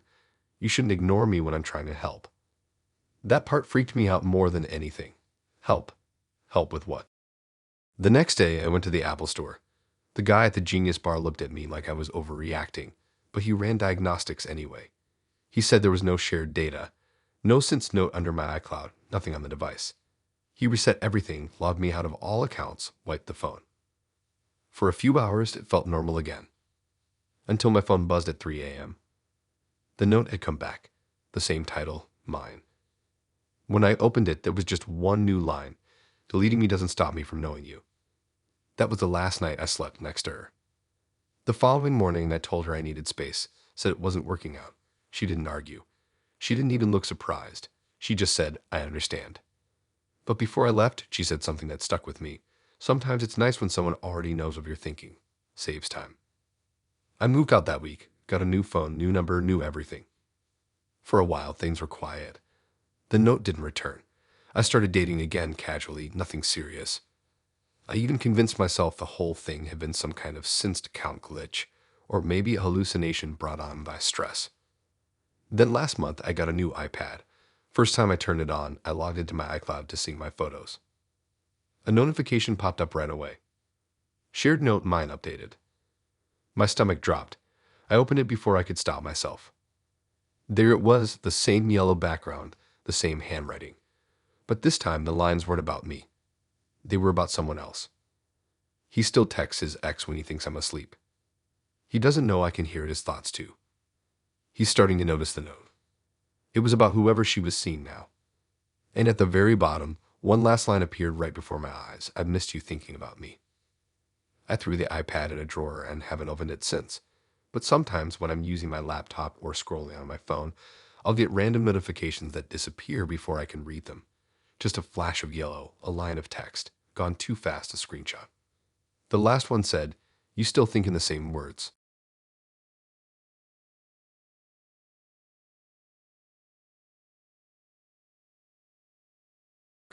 He used to tease me about how much stuff I owned. Clothes I never wore, random skincare bottles, old receipts in drawers. He'd laugh and say I was emotionally attached to junk. I'd roll my eyes, but I kind of agreed. His apartment was the complete opposite of mine. Bare walls, white sheets, no clutter anywhere. It looked like a hotel room someone had just checked into. When we started dating, I actually found his minimalism calming. Everything had its place. No chaos, no mess. He'd cook dinner and clean up immediately, every plate washed, every crumb wiped. It felt safe at first, peaceful even. He started spending more time at my place after a few weeks. At first, he'd just tidy up, fold blankets, move cups, straighten things on my counter. Then it turned into comments. "You don't need all these mugs," he'd say, or "Why do you have so many photos of the same vacation?" One afternoon, he surprised me by reorganizing my living room while I was at work. I came home to find half my books in boxes and my decorations missing. He said he'd helped me start fresh. I was annoyed but didn't want to argue. He looked so proud of himself, standing there in that clean, empty space. That was how it began, slowly, almost politely. Every time I stayed over at his place, he'd talk about how freeing it felt to let go of things. He'd throw out his own belongings right in front of me, saying it made him feel lighter. Then he'd look at me like he was waiting for me to say I wanted that too. Eventually, I started doing it, not because I believed in his way of living, but because he made it sound like keeping things was a weakness. Like people who couldn't let go were stuck in the past. So I started throwing things away. Old letters, trinkets, random keepsakes. Every time I did, he'd smile and say, "See? You're getting better." When he moved in, everything changed faster. He insisted we get rid of duplicates, extra towels, backup chargers, even one of my pillows because he said we didn't need two each. He wanted space, always space. Then he started asking questions about things I'd never thought twice about. Why did I still have my old driver's license? Why keep expired passports? Why hold on to photos from before we met? He called it the emotional clutter. He said I was holding pieces of old versions of myself, and that's why I couldn't fully move forward. I remember feeling weirdly defensive but also guilty, like I was doing something wrong by keeping them. I noticed small things disappearing around that time. My college ID, my student card, random postcards, even a few printed photos from when I was younger. I figured I misplaced them during the cleanouts. He'd always reassured me, saying I was probably just getting used to having less. One weekend, he convinced me to do a purge. We filled garbage bags with clothes, boxes of books, little things I'd kept for years. He said he'd drop them off at a donation center. I didn't think twice about it. The apartment felt empty after that. Too empty. The shelves were bare, the walls blank. It didn't feel like mine anymore. After a few months, I started feeling suffocated. He wanted everything controlled, even how I lived. He didn't like when I left my makeup bag on the counter. He'd get irritated if I bought something new. He said I was slipping back into my old habits. We fought about it a lot. One night, I told him I wanted space, real space, and that maybe he should stay somewhere else for a while. He didn't argue. He just looked calm, almost relieved, and said he understood. He moved out that weekend. At first, I felt lighter. But when I started trying to put my life back together, things didn't add up. I went to get my passport for a trip. Gone. My ID missing too. Birth certificate gone. Every single document that proved who I was, not where I left it. I tore through every drawer, every box, even the closet. Nothing. The folder I used to keep them in had been replaced with a blank envelope. I called him. but his number went straight to voicemail. Then I realized something worse. All the old photos I'd saved since I was a kid, family trips, birthdays, school pictures, were missing. The only ones left were from the last year, the year I'd met him. It was like every piece of my life before him had been erased. I went to his apartment the next day. The building manager told me he'd moved out. No forwarding address. No trace. I tried calling friends who knew him, but they said he deleted his social media and cut contact. It was like he disappeared entirely. I went to the donation center we'd supposedly dropped everything off at. They had no record of anything from our names or address. The worker said sometimes people use donation bins behind the store, the ones that weren't managed by them. That's when I started panicking. I checked online, trying to figure out what someone could even do with old IDs and passports. The results made me sick. Fake identities, fraud, black market sales. For days, I felt watched. My mail started coming late or opened. Random charges appeared on my bank account. Hotels, car rentals, things I'd never booked. Then, about a week later, I got a message from an unknown number. Just one line. You don't need to worry about those things anymore. You're free. The next day, my email got locked. My social accounts too. When I tried to recover them, they all said the recovery information had been changed. Even my phone plan got canceled. Every official document tied to me, gone or corrupted. It felt like he deleted me the same way he deleted clutter. I went to the police, but they couldn't do much. They said it looked like a case of stolen identity, but didn't seem urgent since I couldn't prove who took it. The officer told me to file a report online. Now, months later, I still get random emails from new accounts. No words, just photos. Pictures of my old stuff. My passport sitting on a clean white table. My childhood photo. My ID cut in half. Each time I block one, another appears. It's like he kept everything I threw away, not to remember me, but to make sure I couldn't exist without him. I stopped using my real name after that. I moved cities, changed numbers, even started working under a nickname. But every time I unpack something new, I can almost hear his voice in my head, calm and steady, telling me to let go. And when I check my bag or my drawers now, I still count my things, just to make sure nothing's missing yet.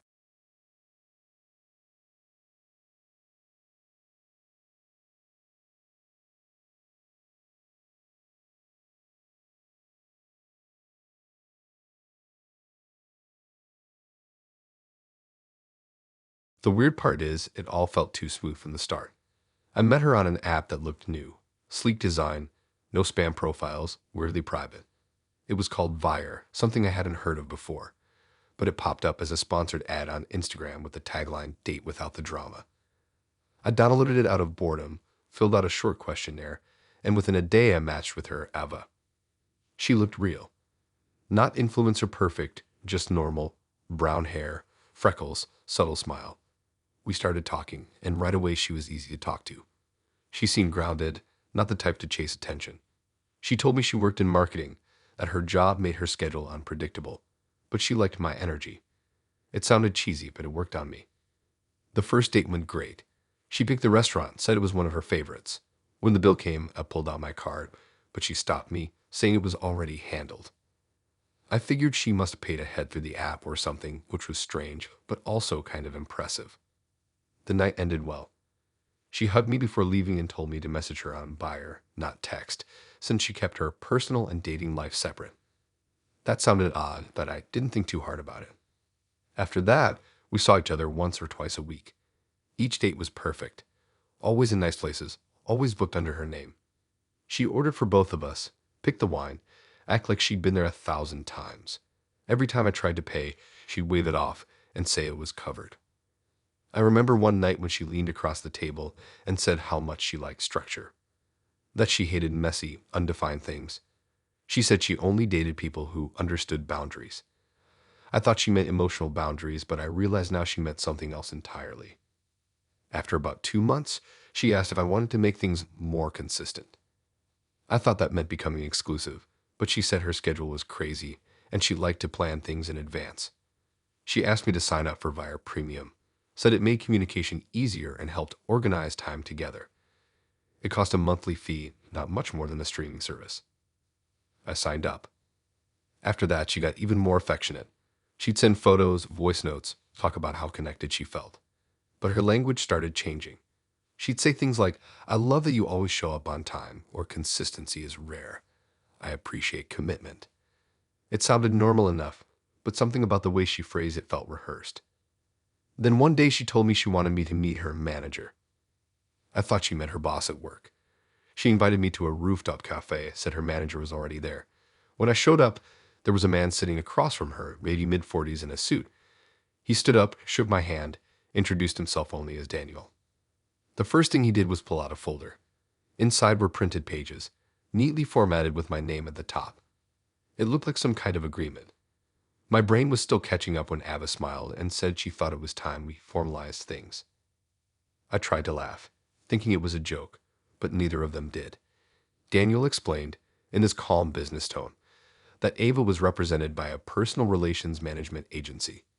He said their goal was to create safe, mutually beneficial dating arrangements. He talked about terms, expectations, consistency, and compensation packages. I didn't even process half of it. My ears were ringing too loud. I looked at Ava, expecting her to say it was a prank, but she just watched me with this calm expression. Daniel slid a page toward me and pointed to a line that said renewal due next month. Next to it was a charge identical to what I've been paying for via Premium, except now it was listed under client subscription. My stomach dropped. He started explaining how each tier came with benefits, more communication time, access to private events, additional quality hours. It sounded like he was talking about a streaming plan, but for a person. I asked Ava what any of this meant, and she finally spoke, slowly, carefully, like she'd done it before. She said this was how she managed her dating life, that she'd been part of the virus system for a while, that it kept things clean and honest. No strings, no confusion.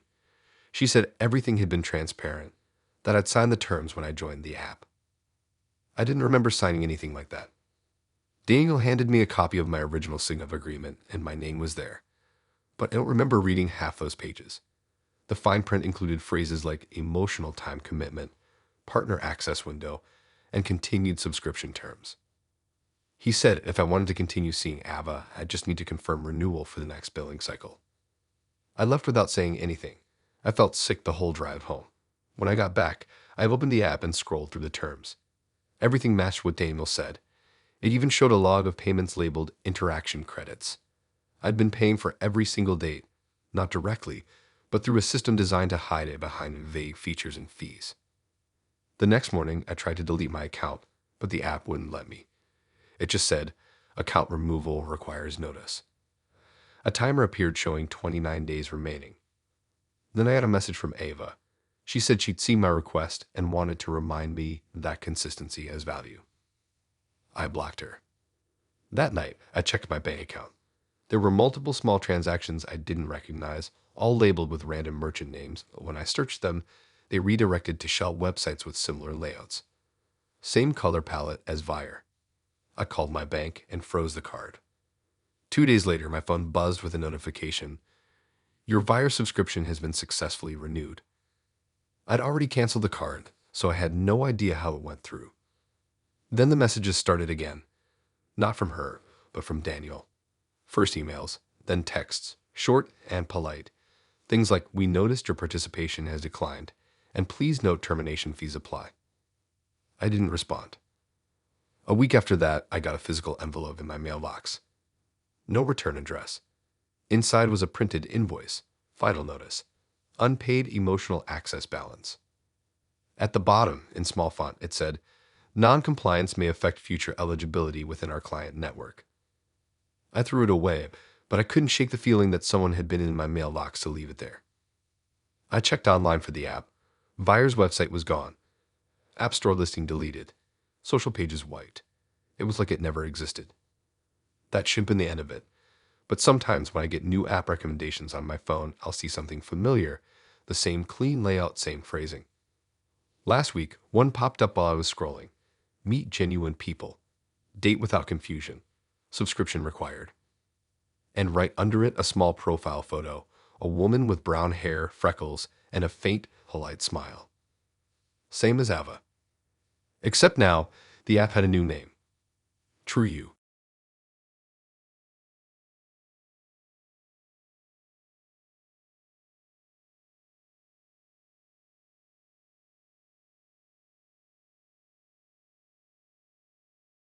It started as something sweet. We'd only been seeing each other for about a month when he sent me a Spotify link with a message for you. It was a playlist titled for her private with a little heart emoji next to it. I remember smiling when I saw it. I thought it was romantic, thoughtful even. Inside were songs that actually fit me. Slow indie stuff, a few upbeat tracks I already liked. It wasn't generic like some random love songs list. It felt personal, like he really listened to the kind of music I mentioned in passing. We played it in his car all the time after that. It became kind of our thing. Every week, I'd check it, and he'd have added a few more songs. They always seemed to match how things were going between us. When we were happy, they were upbeat. When we hadn't seen each other for a few days, they were slow and moody. It was weirdly in sync with our relationship, but I thought that was part of the charm. The first time it felt off was after our first argument. It wasn't even serious, just something small about him being on his phone too much. We didn't talk for a few hours afterward.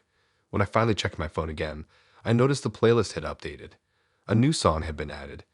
The title was something like "Sorry I Look Away." I didn't think much of it until I listened. The lyrics were about someone ignoring their partner, scrolling through their phone while the other person felt unseen.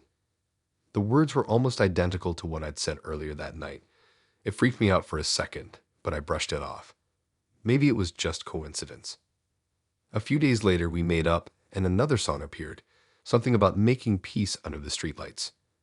It felt cute again, almost like he was communicating through the playlist instead of texts. But then it kept happening. Every time we had disagreement, there'd be a new song waiting. One night, I got upset because he showed up late to dinner without telling me. We didn't yell or anything, but I told him it was rude. That night, a track called "Waiting with Cold Food" popped up in the playlist. The song literally mentioned a girl sitting in a restaurant, staring at the door, feeling embarrassed while other couples ate around her. It was too specific. I asked him if he wrote music, thinking maybe he was uploading his own songs under fake names. He laughed and said no. He said it was just me reading into things. After that, I started paying attention. The songs would always appear a few hours after we argued, not before. Always after. And the timestamps showed they were new releases, songs I couldn't find anywhere else on Spotify except through that playlist. One night, things got worse. We were at his place watching a movie, and I made a joke about his ex, something light, nothing mean. He went quiet. Then, out of nowhere, he got tense, said I shouldn't talk about things I don't understand. It turned into a weird silence that lasted the rest of the night. When I got home, there was a new song. It was called "Don't Talk About Her." The lyrics were angry. Not screaming angry, but the quiet, passive kind. About a girl who likes to touch ghosts and doesn't know when to stop talking. My chest felt tight listening to it. I couldn't even finish it. I called him the next day and asked how he kept finding songs like that. He just said he had a good taste. The playlist stopped feeling romantic after that. It started to feel like it was watching me. A week later, we had our worst fight. I'd gone through his phone because he'd been acting weird. Disappearing for hours, leaving his phone face down, that kind of thing. When he found out, he got cold. Not angry, just detached. He said we needed a break. That night, I opened the playlist. The title had changed. It didn't say "For Her Private" anymore. It said "For the Girl Who Doesn't Trust." And there were 3 new songs. The first one was called "Glass Screen Eyes." The second, "Scroll Until You Bleed." The last one was "She Checked Anyway." Every lyric in those songs was about me. The first line in one literally said, "She looked for proof and found herself instead." I wanted to believe it was all just creepy coincidence, but no algorithm was that specific. The next day, I went to his apartment to get my stuff. He wasn't there. His door was locked, and his car was gone. But when I checked Spotify, he was online, that little green dot next to his name. As I stood outside his door, another song appeared in the playlist. It was called "Someone's at My Door." The lyrics started with "She still doesn't know when to stop." I dropped my phone. I swear my heart stopped for a second. I looked around the hallway, half expecting him to come out of nowhere. But nothing happened. I grabbed my bag and left. After that, I blocked him. Deleted the playlist, deleted the app, tried to move on. A few weeks later, a random account followed me on Instagram. No posts, no followers, just a single highlight circle labeled "Playlist." Inside it were screenshots. My name, the old playlist title, and a caption that said, "Still listening." I tried reporting it, but the account vanished before I could. Then, out of curiosity, I re-downloaded Spotify. I hadn't used it since deleting my account. When I logged in with a new email, the first thing that appeared under Recommended for You was a playlist titled The Girl Who Listened Too Much. When I clicked it, it only had one song. It was called Check Your Door. The track was just a few seconds long, muffled static, then what sounded like faint footsteps. Near the end, there was breathing. Not heavy breathing, just calm, steady, like someone standing still with the phone microphone open. Then silence. I deleted the app again right after. I even changed my number and moved my music to a different platform, but it didn't stop completely. Every now and then, I'll get a Spotify notification on my phone, even though I don't have the app installed. Just random pop-ups that disappear before I can click them. The last one came at 2:13 a.m. a few nights ago. It said, he added a new song to your playlist. And when I checked the title from the preview, it said, Turn Around.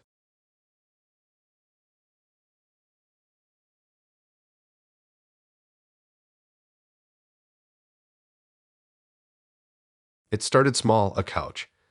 That's all it was at first. Same exact color, same suede texture, same slightly frayed seam at the armrest. I remember noticing it the first time I saw her apartment in one of her photos. She posted it on her story, something casual like lazy Sunday, with a coffee mug and her legs crossed on the couch. I paused because that couch looked too familiar. My ex had one just like it. Same tone of faded brown, same shape, same cheap IKEA vibe. I brushed it off. A lot of people probably had that couch. It's not like my ex furniture was rare or anything. Still, it lingered in my head. I met her, the new girl, through a friend of a friend. Her name was Morgan. She was easy to talk to, kind of mysterious but not in a fake way. She had that calm voice that made every conversation feel slower. I liked that about her. I didn't tell her much about my ex, just that it ended messy and we didn't talk anymore. Our first few dates were normal. We went out for coffee, walks, dinner. She always dressed simple but clean, neutral colors, long coats, that kind of look. I didn't really think about anything weird until the night she invited me to her place for the first time. She said she just moved into a new apartment and was still settling in. I remember feeling excited, like things were getting serious. But when I walked in, something about the air felt off. Not bad, just familiar. Her living room looked exactly like my ex's. Same furniture placement, same color rug, same throw blanket folded on the couch in that half-careless way that looks deliberate.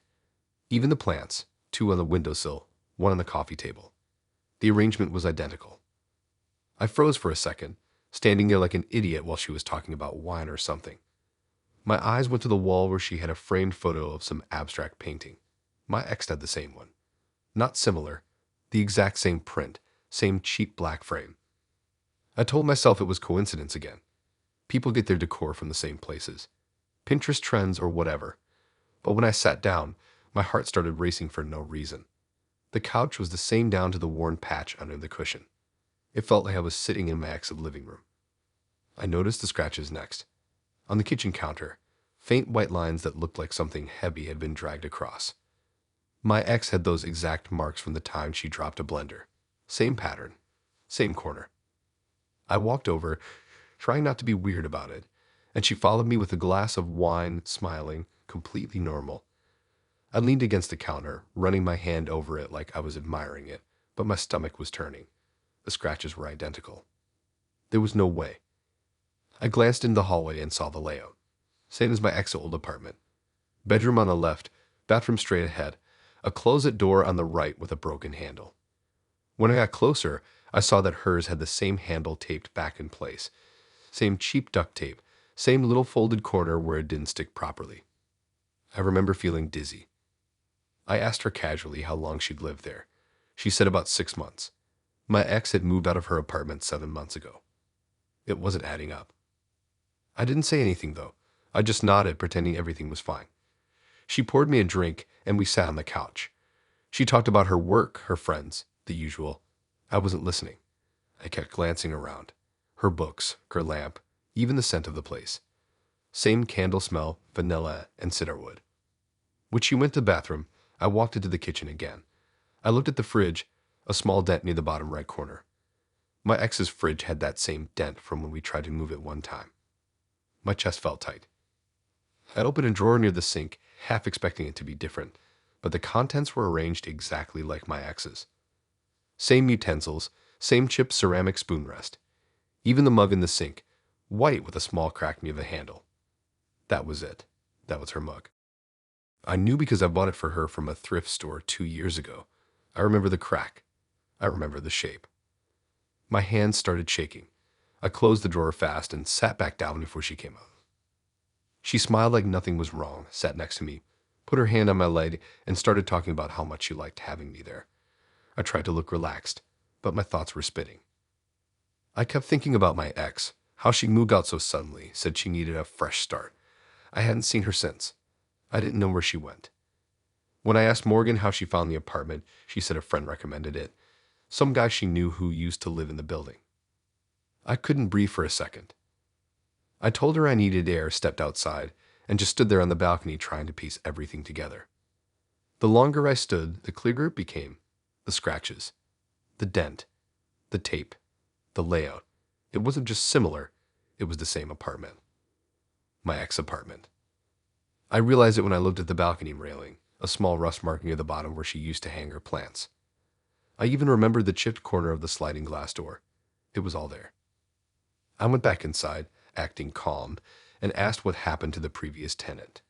She said she didn't know much, just that the landlord offered her a good deal because the place had been empty for a bit. She smiled while saying it, but her eyes looked almost curious, like she was studying my reaction. That's when I noticed the photo on the wall near the hallway. It wasn't abstract art anymore. It was a picture of me. One I didn't remember taking. I stared at it too long, and she followed my gaze, smiling wider like she'd been waiting for me to notice. My phone buzzed then, a notification from my email. I glanced down and saw an unread message from an address I didn't recognize. The subject line said, "She's not me." I opened it without thinking. It was from my ex-old email, the one that had been deactivated months ago. The body of the email was blank except for one sentence. "You won't find me there anymore." When I looked back up, Morgan was still watching me, the corners of her mouth barely moving. I left right after that. No excuse. Just said I had to go. She didn't stop me. She just said, "You'll come back when you miss home." That sentence messed with me for weeks. When I tried to contact the landlord, no one picked up. The number went to voicemail. I checked property records, and the unit didn't even show up as available for rent. It's been months now. I haven't heard from her again, but sometimes late at night, Spotify recommends me songs that were on my ex playlists, even though I deleted them, and the cover photo always changes to the same picture. Me, sitting on that brown couch.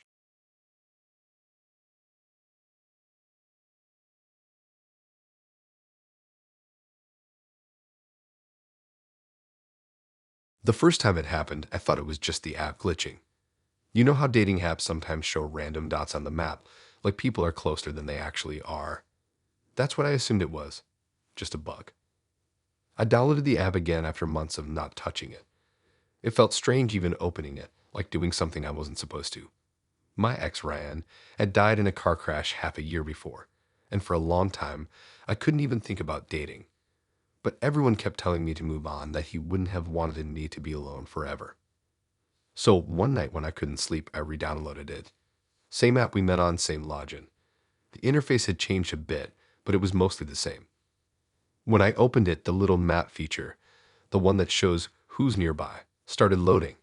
At first, nothing. Then one small dot appeared. It was only a few miles away. The exact spot where Ryan's accident happened. It didn't register right away. I just stared at it, confused, thinking maybe it was just someone who lived near the highway. The app said, "Someone near you." No name, no photo, just a distance, 3.2 miles. I didn't think much of it. The next night, I opened the app again before bed. Same thing. Same dot, same distance. I checked my location, thinking maybe the app hadn't updated my position. It had, but the other person's marker hadn't moved at all. It was stuck in that same place, hovering over that stretch of road where his car had flipped. It was weird enough to make me close the app for a few days, but curiosity always wins. When I finally opened it again, the map flickered like it was trying to load something. The dot was still there, same distance, but when I clicked it, a new profile appeared. Blank photo, no name, just an empty gray circle. The only thing on it was a quote under the bio section, "You're still looking." My whole body went cold. I thought maybe it was a scam account or some kind of bot using creepy lines for attention, but the location was what got me. Still there. Still at that exact point on the road. I deleted the app right then and there. A week later, I was out with friends, and one of them showed me her new matches on the same app. I laughed and said I'd sworn off dating apps for a bit, but later that night, when I got home, I downloaded it again. I don't even know why I did it. Maybe part of me just wanted to prove it was all in my head. When it loaded this time, the map popped up before I even finished logging in. The dot was still there. The distance had changed slightly, 3.1 miles now, like it had moved closer.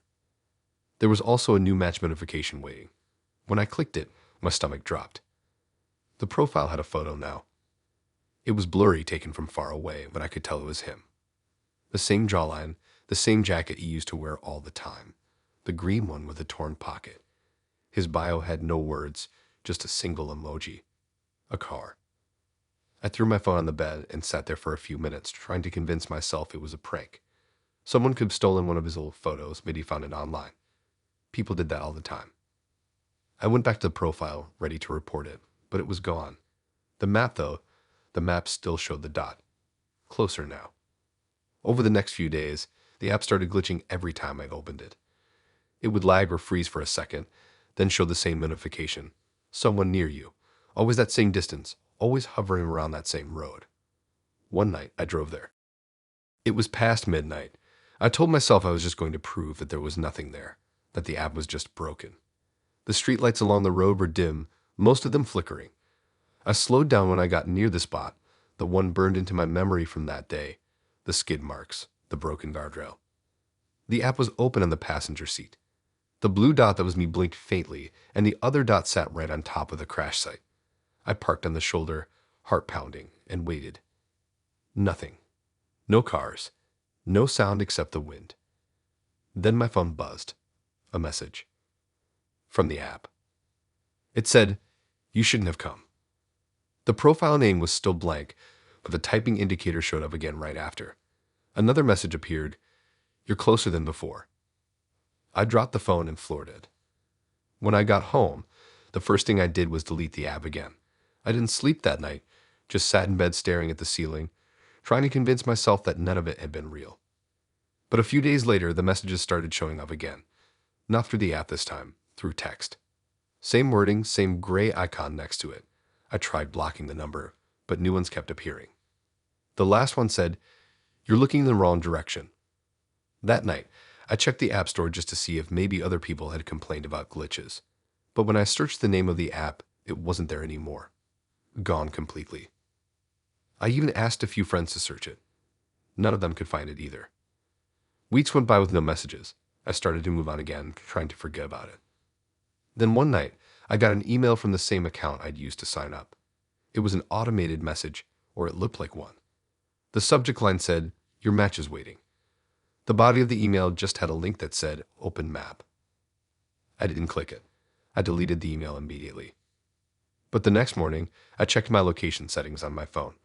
Under recent app access, there was a strange entry, the same dating app, the one that didn't exist anymore. It said it had accessed my location at 3:07 a.m. When I opened my phone's map history, the last recorded point made my chest tighten. It was a blue marker pinned to a place I hadn't been since the night of the crash. The same exact coordinates. I deleted everything, wiped my phone, changed my number, started using a new one. But even now, sometimes when I'm near that part of town, my phone vibrates for no reason. The other night, it happened again. I looked down and saw the words flash on my lock screen for a split second before disappearing. Someone near you. And right after my music app, one I've never used since, opened by itself. The playlist that started playing was titled Drive Safe. The first song on it was one Ryan used to play on repeat in his car.